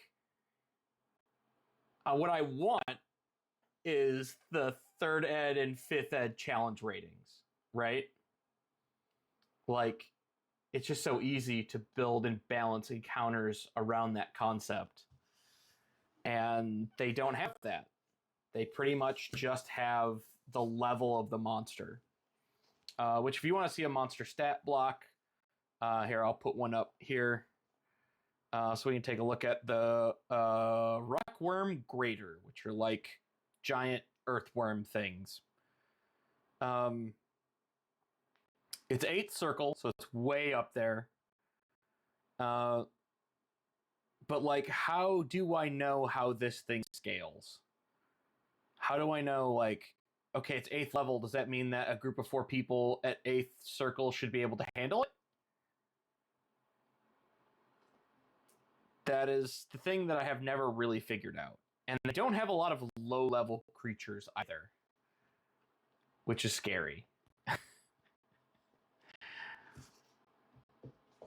It might be a thing where the base mechanic of the steps might kind of imply that yes, for characters of like that circle are about even match for this thing, because it's reminding me a lot of how like a game like Pathfinder, for example, Yeah. their scaling is a lot more longitudinal, because every single time a character levels up, that is an inherent increase of their power, as compared to like 5e, for example, where it's a lot the power scaling is a lot more flatter until way later. Oh, okay. Yeah. And I'd say this feels more like Pathfinder, specifically. So, like, leveling is another thing to talk about. So, and again, because they just can't do anything that's not freaking confusing. Essentially, you get experience, you get legend points, and you can spend legend points to increase talents. You can also do it to increase attributes. It's just like stupidly expensive. And you don't advance a circle until you have spent a certain amount of experience points. Or that you've leveled a certain amount of your skills up. So I have the chart here for how expensive it is to level each of the things. And talents which are higher circle are also inherently more expensive. So, like, if you get something at circle 5, it will cost you double what you got for something that you got 1 through 4. So that's kind of interesting that they've done that. But you have to raise every discipline talent that you've been given to the new rating of a circle. So if you're circle 2, you have to raise all of the talents that you have that you've been given by your discipline to 3 in order to go up a circle. And does each discipline have like an equal number of like skills They per do that, or not. is it? Oh, so okay, so that's interesting. Yeah. So like wizards, for instance, and all spellcasters, they by default will have multiple spell matrices that they're going to have to level. So they have 1, 2, 3, 4, 5, 6, 7 at circle 1. A weaponsmith has 1, 2, 3, 4, 5. So I think most of them have 5. This one has 5 as well, right? 1, 2, 3, 4, 5. Yeah. So I think most of them have 5, and spellcasters probably have 7. That must be just how it goes. 1, 2, 3, 4, 5, 6, 7. Yep. So that's what it is. And each one of those skills have to be leveled up individually before you get to another circle. Yes. So like you're gonna get when you make your character too, is that you don't necessarily have them all at 1 either. I think they can go up to 3. So you'll get like so many points to distribute amongst those 5 or 7 talents. Because I remember I started a character with level 3 in a talent at first circle, and then you just don't have to put points into it for a while. You have to raise your other stuff, you know. But remember when I was saying that you have to like thread magic items? Those Yes. also cost the same amount of experience. So the first thread of a magic item costs the same amount as getting a talent at level 1. So magic I items will see. also suck up your experience. But most of the time, they're very much worth it. I will say conceptually, I do kind of like that, because it gives a player an option whether they want to like increase their character power or invest into this like weapon, this item that they have. Because I at least coming from like baseline 5e perspective, Mm-hmm. where it's literally just like magic sword +1, or it does a little bit of extra fire damage. It isn't until like way later that magic items become like inherently interesting unless you dabble with like cursed magic items, which I love. It's Yeah, literally just here's some like junk that you're probably gonna ignore, like a bag of beans, and let's see what happens. that's always been so. Uh, I I started playing D&D in second edition, and in second edition, magic items were like hard fought. Given they still had the same problems of like, oh, you're gonna fight this thing, you need a +2 weapon, or you can't hurt it, or whatever. Um, but it wasn't until I got into third edition where I started to feel like a Diablo character, where it was like, okay, I don't have something in my ears slot.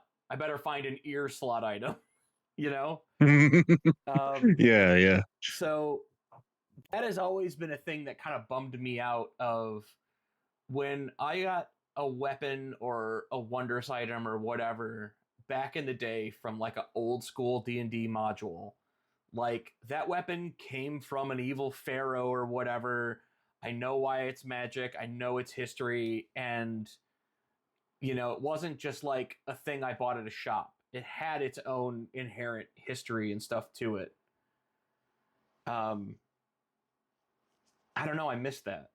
I think that was a very cool feeling to have. And I know modern adventures have that as well. Like fifth edition has done incredible works blending 3.5 and second edition together.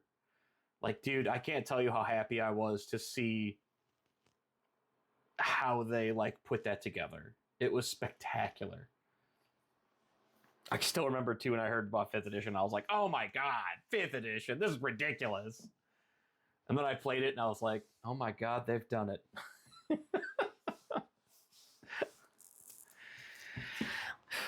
But yeah, I mean, magic items are always going to be a thing. Players are going to love them. Players are going to want them.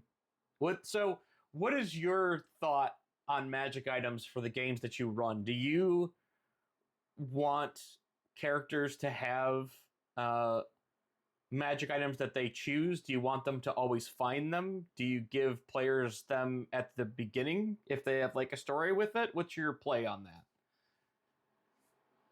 that? Um, Typically, for that specifically, it's dependent on exactly what do I want to achieve with the game I'm running. For example, in my home games, I typically have magic items be very rare, very sparse, and something that the players either have to find resource to make themselves through like effort and hard work, or they actually have to like find it, and it's like tied to something like important or anything. Um, because I like to kind of do like a long, kind of gritty games like that. Um, my home group really seems to like that. But there are times where I'm like, I want a kind of more like speedy game that's kind of more fun, and D&D has a lot of low level magic items where it's just like here's a +1 sword, here's something that makes you like Einstein level smart, it's a headband of intellect 19 intelligence, go ahead. um Here's literally the capability, and you literally aura farm wherever you go, like when it's like that kind of stuff, I kind of like give them out like candy typically.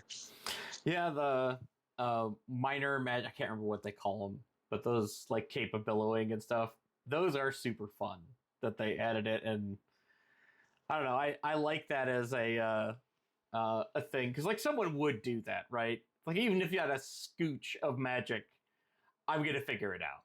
Like I gotta make my coffee always like warm and my cape always billow. like one of the most utilized like cantrips literally can extend how loud your voice is, make food taste delicious, like clean yourself at a snap of your fingers. Of course there's going to be like magic items of like similar like ostatiousness and stuff like that. That is true. Man, thaumaturgy and prestidigitation as a wondrous item would be spectacular. Mm. Yeah, I mean, I am also kind of notoriously stingy with magic items. as one of my buddies would always say, like, you guys got a +3 sword. I had to kill myself for this +1 piece of shit. Like, I really want magic items to matter. And I have really adopted the idea of the Earthdawn threaded items like to heart. Like every magic item that I make now going forward is going to have that. Like this, if this wasn't made by a person for a specific reason and it was just a magic item that had like a genesis of magic, then damn it, it's going to have a cool ass story. And I'll also lean into that. So like the last D&D game that I ran, one of the characters was a knight of this kingdom. And this is actually before I got back into Earthdawn, so I didn't even know about the lady in chains. Now that I'm thinking about that, man. And the kingdom that he was like a knight of, they have this bridge. It's like 3 miles long that makes these two continents connect, and it's called the Bridge of the Free.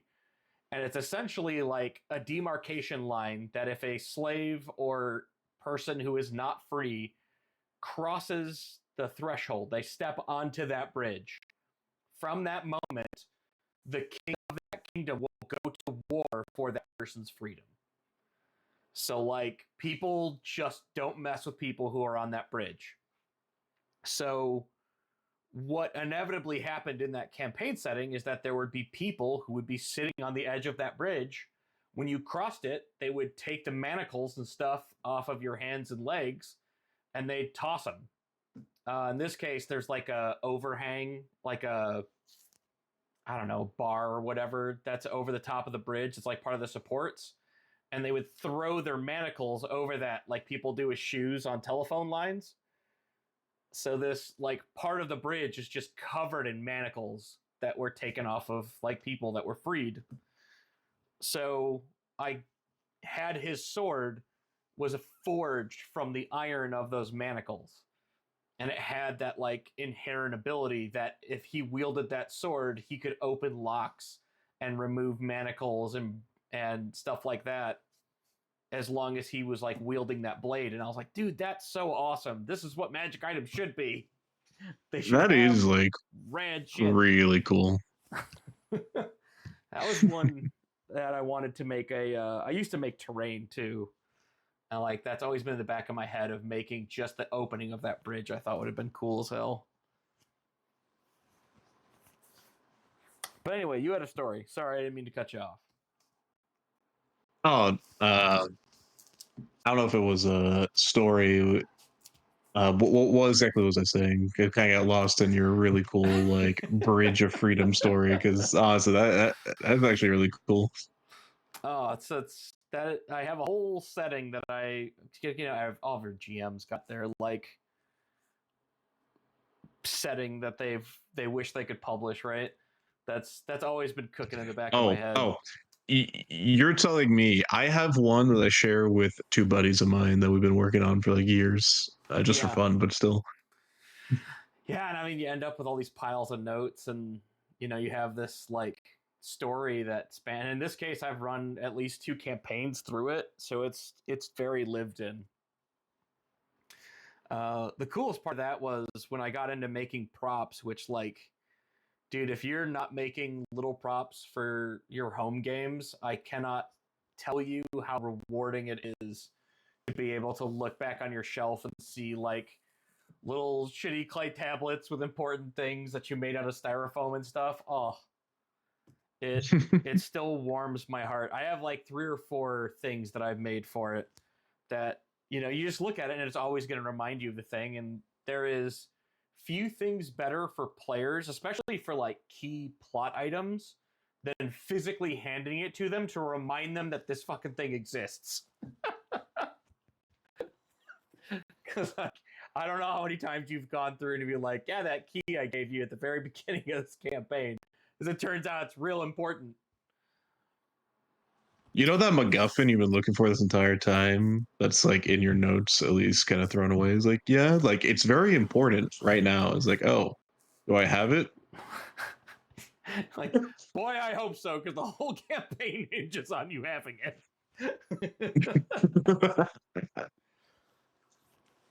Yeah. Yep. I got to, like, man, it's like going into war stories, but I got to play a card like that where I gave a character a necklace that had this like holy gear. Essentially, it's made of like the celestial metal and all that shit. So I 3D printed it. It's a little tiny gear, and I painted it blue and all that. And I gave it to him as a necklace. And for like 3 or 4 months, he kind of figured out that like he could look through the center of the gear and it showed him weird stuff. Um, but beyond that, he was just like, I don't really know what this thing does, and we never really got into it until they got to a section of the game where they were going to this temple that was to an abandoned god, which they were like, that's so weird that there'd be a temple that there's a god that no one remembers. We can't find any information about. Like, how does that happen that a whole god is just erased? And after they did, great glorious battle and discover that part of the like main bad force was holding the temple captive, he was looking through his gear trying to figure out if it went any or like if it did anything there. And he saw that through the gear there was a spot that the gear was missing, like a gear shaped hole that's the exact size of the gear that he had. And he had this again for like 3 or 4 months of gameplay. And he was able to then put it into that gear and realized that that gear was a part of like the celestial machine, and that the god was forgotten because until that celestial machine was whole, it wholesale was erased from existence. So like, it wasn't that everyone forgot the god, it was that the concept of that god, the words that described it, everything that it was about was unmade while that gear was not in its like celestial place. So then poof, they put it back, this god erupts as a huge column of fire and is angry as hell, of course, because he like was pushed into non-existence for a while. But it was incredibly pleasing for that player to be like, dude, I was carrying around part of a god for like 6 months. just had literally a part of Deus Ex Machina, like God of the Machine, just in my back pocket. Yeah. And that was when they started to make like a lot of, because again, like I went crazy at Overboard. I made like the whole Patreon or a Pantheon and the whole nine. And they were they thought it was weird because the Pantheon was so disbalanced. There were so many evil gods and so few good gods. And then they realized after they put that back in and that god returned, they were like, oh shit, there's probably actually supposed to be an exact amount equal to the evil gods, but they have somehow erased all of them. So that was an awesome, like, oh no moment for them. That was great. It was, I mean, months of planning and preparation. Oh, it was so good. So good. See, stuff like that, like, long-term payoff stuff, like it's hard to like pull off, especially like, because it really only works with like games that kind of go on for a long time. But like when Oh, it yeah. happens, it's like peak. Oh, dude, it's the dragon that all of us GMs are chasing. It's like we gotta have it. It's fucking, oh, dude, it's the best feeling. That's the thing that my buddy always says too. Of like, there's a game that you ran once that was like the thing that people talk about, the thing that people remember, and you're always going to be chasing the next game that becomes that.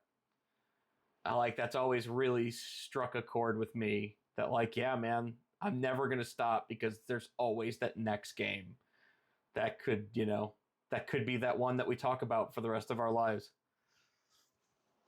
Kind of interesting thing about like that whole like the game you're looking for, it like just like everything, like depending on the person, depending on the GM, it's different depending on what they're good at, and they might not even know like exactly what they're like really good at. Something like from a personal anecdote that I find is I really like setting up and wanting to run really long-term games, but the games like keep getting like my like roses for and accolades and things that like people say I'm really good at is like my one shots, and like I still get like compliments from like games I've ran like 1 to like 3 years ago, like sometimes, and it was from a one shot. Dude, there is a incredibly difficult art of running a one shot. Uh Especially on like time constraints. Oh, I I would am forever impressed by people who can get the story in and done in that time frame and to make it like worthwhile. I never feel like my one shots hold a candle to longer campaigns, and I don't know, man. Like if you can pull that off, that's incredible. The kind of weird thing about it though is whenever I do a one shot, I am pretty bad at like time management and keeping things like on track, but things just seem to somehow fall into place. I will say I have gotten better at the time management stuff, especially with like streaming games, because it's just like it's a set time, people have set schedules. There's going to be Yeah. people in chat. I got to do it within 4 hours, then we're done. Yeah, I have struggled hard with streaming games. Like I want to get better at it so bad because I feel like I have such a good time doing it, but man, I never seem to be able to get to where I want to go, and I'm so used to my players. It's just like the community that I have here is incredible. It's some of the best players that like I've ever run into. And so we play games constantly, but then like you fall into a rhythm with that group, right? And whenever you get into a new group, you have to find that new rhythm. And I feel like I Yeah. struggle hard to do that. Which again, if you're running good one shots, you must be very because it's a skill that you just can't teach. Like it's I don't know, man. I'm always impressed. Um, but yeah, it's a whole different monster, and I'll keep swinging at it. But my hope is that I can find that group where we can vibe just the right way to run stories because I got a lot of stories to tell, my man. They're all in there. I'm sure that you have plenty that you want to tell as well. I have plenty of stages I want to show, but I don't know. I don't really consider myself like a storyteller or even like a writer or anything. I just like, I don't know, getting people together, throw something at them, and just see what they do with it. Which I mean can be a ton of fun. I probably get too much in my head thinking that I'm a highfalutin writer, uh, and that is probably messing up my whole approach. But yeah, it's always in the back of my head. I'm like, God, I want to write something that's gonna like move people and that's gonna surprise and shock and horrify and delight. Like I want all the things, but like, Well, dude, just like you said about like finding a rhythm with a group, um, it's really also dependent on like the group you get with and what they're really after. Because I know like personally a few players who like if they were gonna take like quick like fast like one shot gameplay or like get a chance to read like encyclopedia level lore about like a world that was like personally crafted around like a idea based off like their characters. I know what some of my like personal friends would choose. They like love like scrolling through like notes and wikis and stuff. So that's their fun. yeah, which that's definitely a thing to consider as well. This actually is like a thing I've always wanted to do, and maybe you and I can kick it around a bit. Is to like talk about GMing and some of like the trials and tribulations of it, but also like some cool tips and tricks to do stuff. But yeah, I mean, I feel like to just as in a completely different topic. I maybe always am seeking, and I mean, I will say I am seeking a game which will reinforce the story that I want to tell, and maybe like that's becoming a little bit of a crutch because like I've always been both intrigued and kind of disgruntled by the idea that people can put D&D into anything. That like Mm-hmm. you know, um, I watched somebody recently ran like a Stranger Things, almost like a Delta Green style kids on bikes. Something's wrong in this town, but we're 15 and we have to figure it out. But they ran it with D&D, and I'm like, how in the hell can you do that? Like, the classes are all built to do weird, goofy stuff. The, like, Dungeons and Dragons is built for you to fight Dungeons and Dragons. I don't know how you can just throw It's things. it's basically, at least in the modern context, like fantasy Marvel, like your fantasy Marvel superheroes running around like fighting things. But I think the reason why at least 5e specifically is kind of jerry rigged into so many things is because for a lot of people, it's like their first experience with like TTRPGs, right? Oh, They know yeah. the game, they're very familiar with it, like, and they know like inherently like how the mechanics go. Because there is like I find like a growing subset of players which aren't really into the mechanical aspects of play and fell in love with like the story and the role play and the fun times with their friends, where I think it's more like they bothered to even learn the mechanics that they didn't really care to get too invested in, and they don't really want to do the investing in like another system that probably would fit their like playstyle criteria, but they're already comfortable with what they got, which is their right and prerogative. And I've been guilty of that myself. Like I've been in a few Star Wars games that's just been like through Star Wars 5e because it was quick and easy and we didn't have to like learn any mechanics. Yeah. I oh god, the amount of times I've tried to get into a space game and then you're like, "All right, we're going to do a cool space battle." And everyone's like, "Cool, how the hell does that work?" You're like, "Well, it takes 6 hours, it turns out. That's how it's going to work." So, I um mean, I can having absolutely see. uh Oh, go ahead. having said that though, I will say I do appreciate at least the goal of systems trying to make mechanics that enforce a specific type of behavior and play style.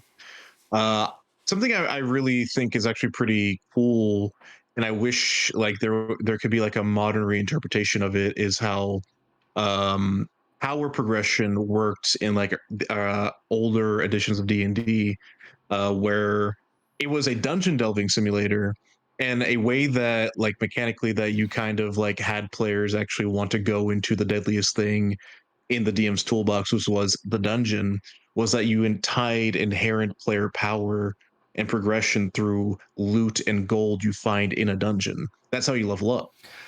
Yeah. Um, I mean, that was the old school way, man. Thieves could outlevel everybody if they got their hands on enough loot because they got XP based on gold points that they pull out of a dungeon. and in the context of a player base that was one coming off of like war gaming and stuff like that, like that were like inhaling mechanics and stuff like that, not really into the necessary. I'm not gonna say that we're into the story. It was more that the story kind of came out of like play, and it's like, oh, that cool thing happened, but during play they were engaging with like the math, I guess you could say. It makes Yeah, sense that like as a way to engage players like that, you have to give them a mechanical like incentive, like power is tied to this action, so you should do this action.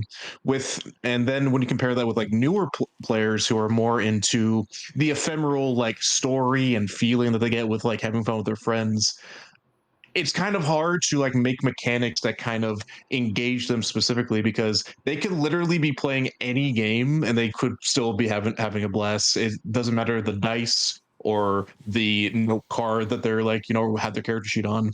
It's just the fact that they get to like express themselves is where their fun comes from.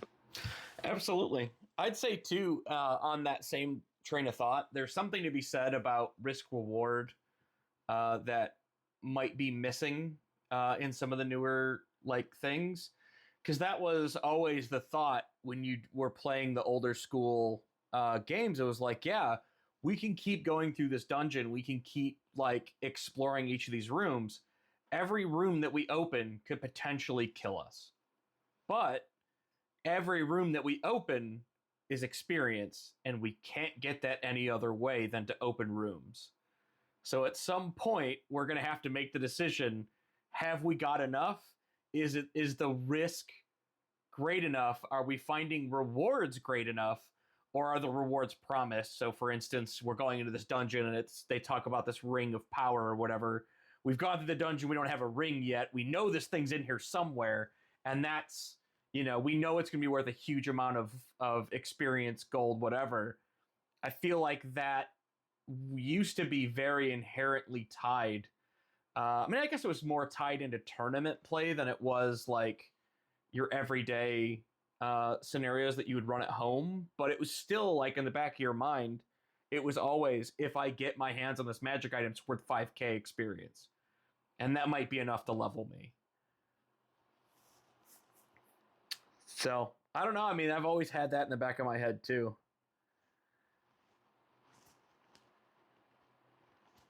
But I guess, I mean, we haven't gotten experience from magic items, I think, since second edition, right? They didn't give you in third edition.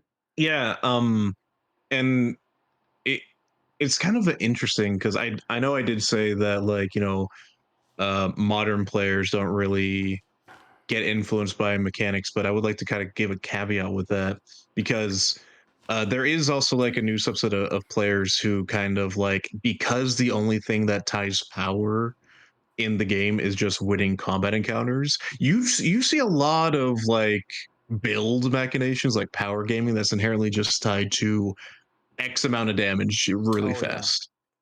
Yep. In third and 3.5, it was the two-handed rogue. You're like, well, the rules say that I can sneak attack with anything, so I choose to sneak attack with a greatsword. So, or Very it was sneaky. pole arms. That's what it was. Because then you could have reach, and as long as you could draw a line through the person, then you were considered flanking. So you got your sneak attack, and then to make it even crazier is because you had reach, you threatened more squares than normal, and then if you got to attack someone on even a reaction, you could still sneak attack them because they were still flat-footed or whatever, or flanked. Oh boy, I remember those days. All right, well, we are coming up on our 2 hour mark, which is usually when I trim this sucker down. I guess let me ask you some final thoughts. One, um, what is your general impression of Earthdawn after my TED talk on it? I will say I am very fascinated with it as a setting. I really do like the idea of like the story itself is, I like the legend and the story you make is like, a big fat factor that's kind of like, built into like the story and the setting and like the canon itself, because that's actually like very fascinating to me. um and it kind of reminds me, like, there's a modern game called like City of Mist that kind of like takes like, fantastical story elements and like you gain power from that, and I kind of get like similar things that I like from that like setting from this too. The mechanic of steps, I'm very intrigued to kind of see how that is on the table, because Yeah, it's interesting.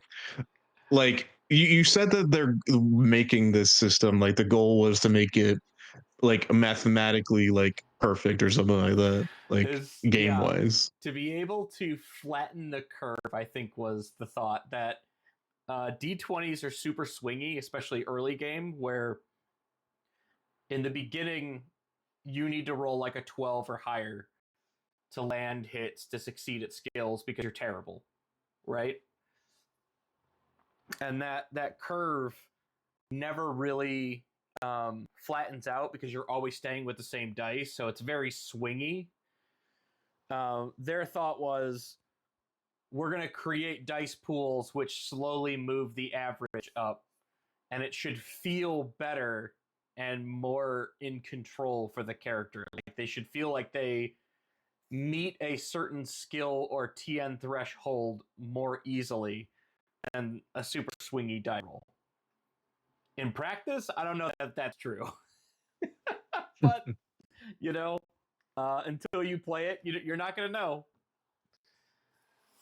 Um, It's definitely one of the most unique like dice mechanics like I've ever like heard of. yeah. It's very fun, especially when you're trying to get. So like, have you played games on Discord versus like Roll20 or whatever? Um, and Yes, I have. and you've tried to get like Dice Maiden or some other dice roller for your room. Hmm. Trying to get the steps in such a way where like the thing understands what you're doing and like all dice can explode, etc. I ended up with I use Dice Maiden for everything. I ended up just writing a module and merging it into Dice Maiden. I talked to the dude who ran it and I was like, we're gonna do this. I cannot stand to explain to people how to make these damn pools anymore. So like, I'm going to do the hard work. It's just going to be all automated. If they're at this step, then this many dice is rolled. We're Yep. moving on. So if anyone uses the Earthdawn steps in Dice Maiden, you're welcome. Because I couldn't deal with it anymore, man.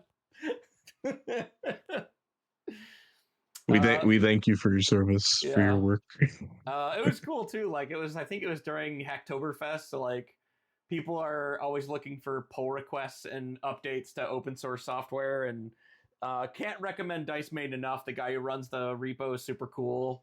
If you have fixes to his stuff, he will hook you up and get it in. Man, it was great. Um, anyway, is there a game system or something like that that you think is a thing we should talk about, or is like a topic for another day that we should cover? Not. Oh, I do have like kind of like like idea of conception, but it's not necessarily like a game or setting. Sure. It's more like the type of discussions I like to have with like TTRPGs is like how they evolve over time and how when different mechanics are kind of introduced, how it changes like the behavior and like the feeling of the game. Like whether that's like, tying power to the amount of loot you get, which actually incentivize characters to actually care about how much gold they carry because that's how much XP they get. Yeah. To like, for example, are you allowed to open doors as a class other than a thief after the thief was introduced? And they had a skill that was inherently said that a thief can do this many things, and then all the other classes like, does that mean we can or can't do those things too? Like There, I love those discussions. I cannot tell you again because I come from the era of second ed D&D. How many times it would be like, okay, well, we want to sneak past this. It's like, well, the thief and the ranger can sneak because they have thief skills. The fighter and the cleric cannot. You just can't. Or eventually, in one of the like powers and options thing, it just was like a horrible flat like you just get like a 15% chance to do it or something like that. It was ridiculous, but that yeah, stuff like that, like, man, I've been there. I can't tell you how happy I was when I discovered Advantage in 5th edition, and how often we would get so mad that we had like the perfect setup, and then you roll 5, and like you just roll 5. There's nothing you can do about it. You rolled and you're done. Your turn is over. And like how much of an impact rolling 2d20 and taking the highest has for D&D. I think it's like one of the greatest inventions they've come up with of course also allowing for disadvantage where it's wild when people get themselves in the craziest situations, but if they roll a 20, they're out scot-free, baby. So yeah, I mean, I would love to, and game mechanics in general are something that like I would say I've almost studied at this point, just because, like I said, I'm always on the lookout for a game that makes, so like, yeah, for a game that makes the system and the story that I want to tell feel good. Ars Magica is like a perfect example of that. Which I assume you have also not heard of Ars Magica because it's one of those older games. I don't think they've had their their newest edition will have been like a 15-year gap between their last printed one. The only old school like stuff that I know is very controversial, like old school, like out of print games, old editions of D&D and World of Darkness now because I've been getting into that with my home group lately. Oh, World of Darkness is one of my favorites as well. What old world or new world? um, my GM is running it through 20th anniversary. If that kind of Okay. answers that. Yep, that is old world. It is the beautiful combination of everything that was ever released for that particular edition, all jammed into one book. And dude, that's uh that has been my jam. We used to go to LARPs, and like, I mean, every week was Friday LARP. I'll have to tell you about that sometime. It's nuts. But Vampire the Masquerade was our jam. We must have played Vampire LARP for like 10 years. And then, of course, that eventually spawned into Werewolf the Apocalypse, Mage the Ascension, etc. Never really got into New World, the like Vampire the Requiem and all that. What World of Darkness game are you playing, if I can pry? Because I'm now terribly interested. I don't even think it has a term, uh, or what the style of play is even called. But basically, my storyteller got so excited, and he basically got lost reading like all the WoD lore that he could. Uh That he basically said like, I want to run a game. I can't decide what game line. So you guys tell me what you want to play, and we'll see what happens.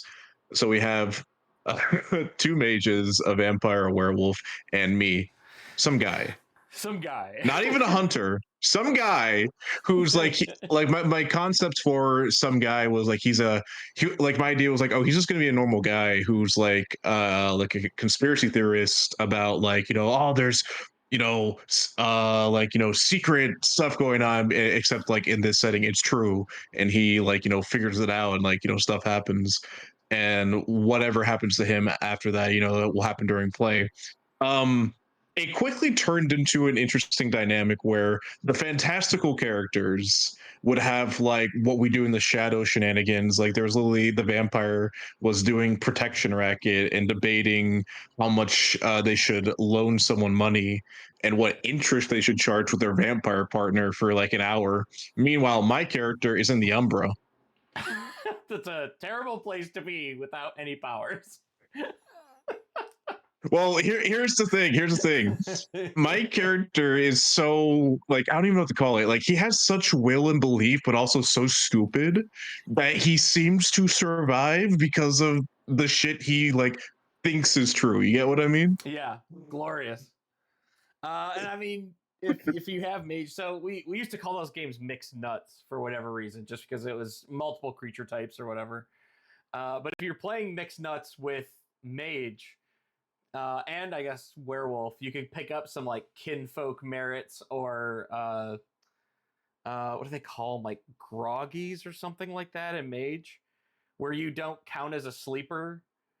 So like they could do magic around you, and it won't like mess them up, Uh, but yeah, that would be fun to just be like the straight dude in this group that's like just everyone is fucking nuts.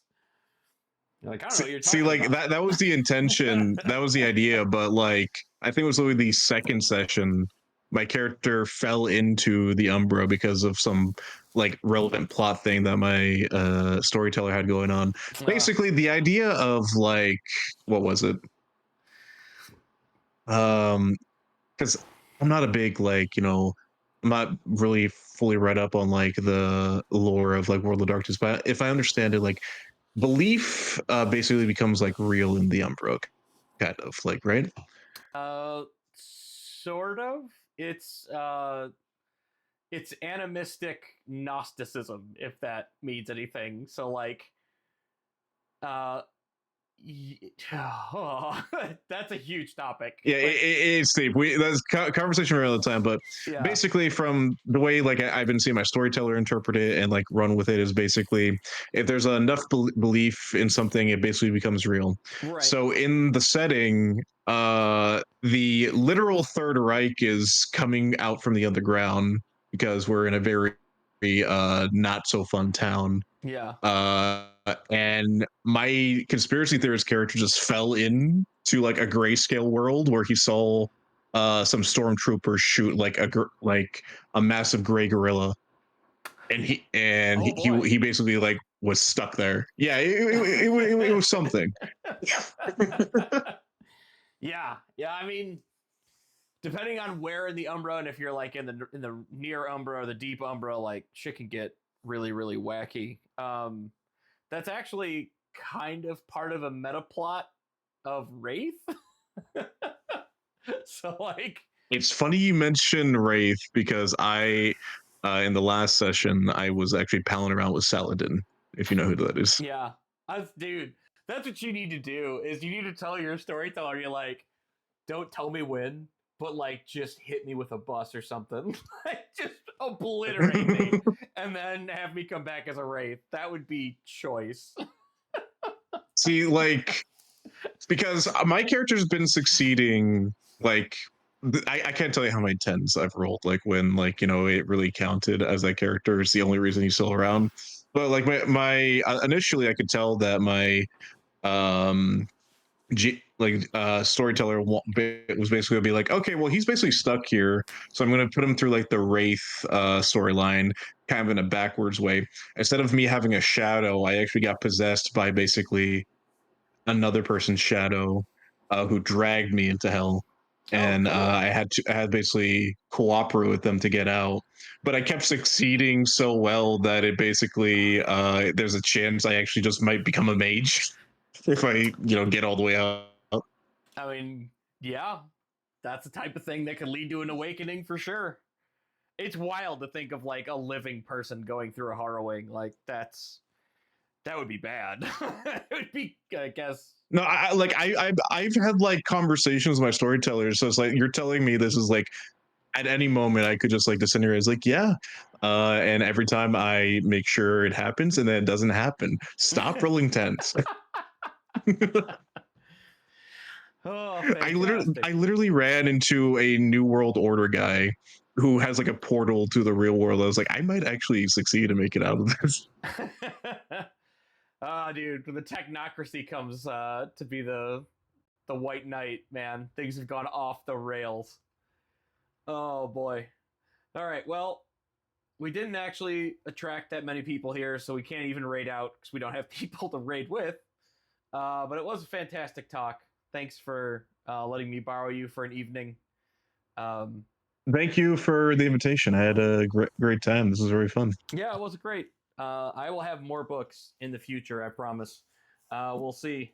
I've been kind of doing like rounds with folks so that everyone, because so this is open invitation. If you have a game that you absolutely love that we haven't covered, um, let me know and then pitch it to me like I did Earthdawn for you. I'd be super into learning a new game system that I don't know anything about. Like we've done Lancer, I learned about, just bought that book. That's super interesting. Um, Pretty soon we're going to do Cosmere, if you've ever heard of that, because I hadn't. Definitely sounded new to me, but intrigued already by the Yeah. name. Brandon Sanderson, I think is the author's name. He's like a real big fantasy writer guy, like prolific writer. That name it sounds very familiar. I think I know what series he wrote, just the name escapes me.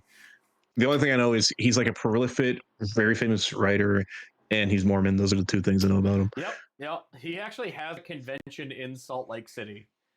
And I guess the universe, he has like 3 different universes. And I mean, dude, the books that he writes, I haven't read any of them personally, but I have seen them on my buddy's shelf, and they're like 700 pages each, and this dude turns out one like once a quarter. It's Yeah, nuts. very very like dense but very engaging, good stuff. Yeah. Um, I will say, there is a game system that I'm very intrigued by. Haven't played, haven't ran, haven't even read, but I'm very interested in the base setting. Have you ever heard of the game Draw Steel? I have. I've heard of it. I haven't sat down with it yet. I think that's Matthew Coville's. It is, and Okay. the reason why I'm intrigued by it is because it has this interesting mechanic where just like kind of about like incentivizing players to do like a specific type of like behavior. Essentially, the more times you succeed in encounter in Draw Steel, you actually get points that you can use on abilities. And every single turn that goes by during like an encounter, you get more points to use for abilities. So the more you like succeed in encounters, the stronger you will be at the beginning of newer encounters. And the thing is, you lose those extra points when you actually take a rest, when you heal yourself. So it incentivizes this Oh. very die-hard John McClane, like limping from the one encounter to the next, gathering up power through like your victories, just like so you're limping to the end. And like that's how it was sold to me. I'm very intrigued to see how it is, if that's how it's played. That's so, and that is another one of those things that in fifth edition super codified resting, where it's like short rest, long rest, that sort of thing. That became such a thing that's like everyone always wanted to take a long rest the moment that they could. Be like, I can't be without my spells. I need to take a long rest. So to have something that Hmm. incentivizes, not doing that as soon as you possibly can is awesome and intriguing. Yeah, I have So yeah, the book. I haven't read it yet. yeah. If we ever do this again, I would definitely like to crack open like Draw Steel with you and like see what we think about it. Okay. Yeah, I can take a sit down with it and see how it pans out, especially if you have it as well. I'd be very interested to see. I love that idea. I've always wanted something that could capture that feeling of like, because it's also one of the things that kind of irks me about D&D combat in general is that I know there's no inherent um uh like critical damage. Have you ever heard of Roll Master? And maybe this is me going off on another tangent, so maybe we'll stop. But it's it's always I have bothered me that not, you but you could. know what? You know what? You get one more tangent. Yeah, I'm intrigued. uh, it has always bothered the shit out of me that someone could get hit with a battle axe 6 times and be fine. It's just be like, I'll walk it off. Don't worry about it. Like, dude, that Yeah, guy it's got a fine. battle axe. Like, no, I just need to sleep. It's cool. Don't worry about it. It's okay. It's okay. Like Yeah. you're Rollmaster sleep it off. takes that to an extreme. Um it'll be a thing I'll show you off stream because it's very, I don't know, maybe I'll do a stream on Rollmaster because man, that would be a I, hoot. I mean, with someone with your experience and how much I assume like you've been like the time you spent in this hobby, you probably have tons of stuff you could talk about with that. I Oh would yeah, love to hear man. it. I think I've done this 6 or 7 times, so we're still scratching the surface, but the real thing now is either I need to find someone who knows a system that I don't know so that they can, get to do the hooray, thank you for coming to my TED talk to me, or I have to find something that I think the person would be intrigued by. So like that's why I chose Earthdawn, because most honestly, like this is a game that I typically wouldn't run. Like super high fantasy where there's freaking fairy creatures flying around and whatever, like that is usually not my bag. Um, I super high fantasy is not super intriguing to me. But Earthdawn has a grit under it with like the horrors and the fact that it's kind of a high fantasy post apocalypse. That was enough to draw me in, and I thought, man, Mask would love to hear about some crazy fantasy rules and setting stuff. So it's I mean, also fantasy Fallout is definitely piques my interest now. yeah, and I mean that's usually when I run this game for new people because bar save is like so crazy complicated and huge. It's easy to wean people in to put them into a cairn that hasn't opened yet. And so you get to have that like Fallout, everyone's still in the vault, everyone needs to be happy, and you know, usually then you get to do like the City of Ember if you've ever seen that movie or read the book. They're Yes, basic, I have. Yeah, yeah. You exactly. get to do the City of Ember stuff to people. They're like, we can't go out there. It's full of radiation and monsters. You're like, is it? Do we know? All we know is that that guy says it is, and that guy and his father and grandfather, etc., have told us that it is. But can we definitively prove that the horrors are out there? Like, well, if you open the door and you're wrong, we're all gonna die. So you better be damn sure that they're all gone. To get a young Frankenstein's quote in there. Um. Anyway, thank you for coming. We'll shut this bad boy down now that we went a half hour over with my ranting.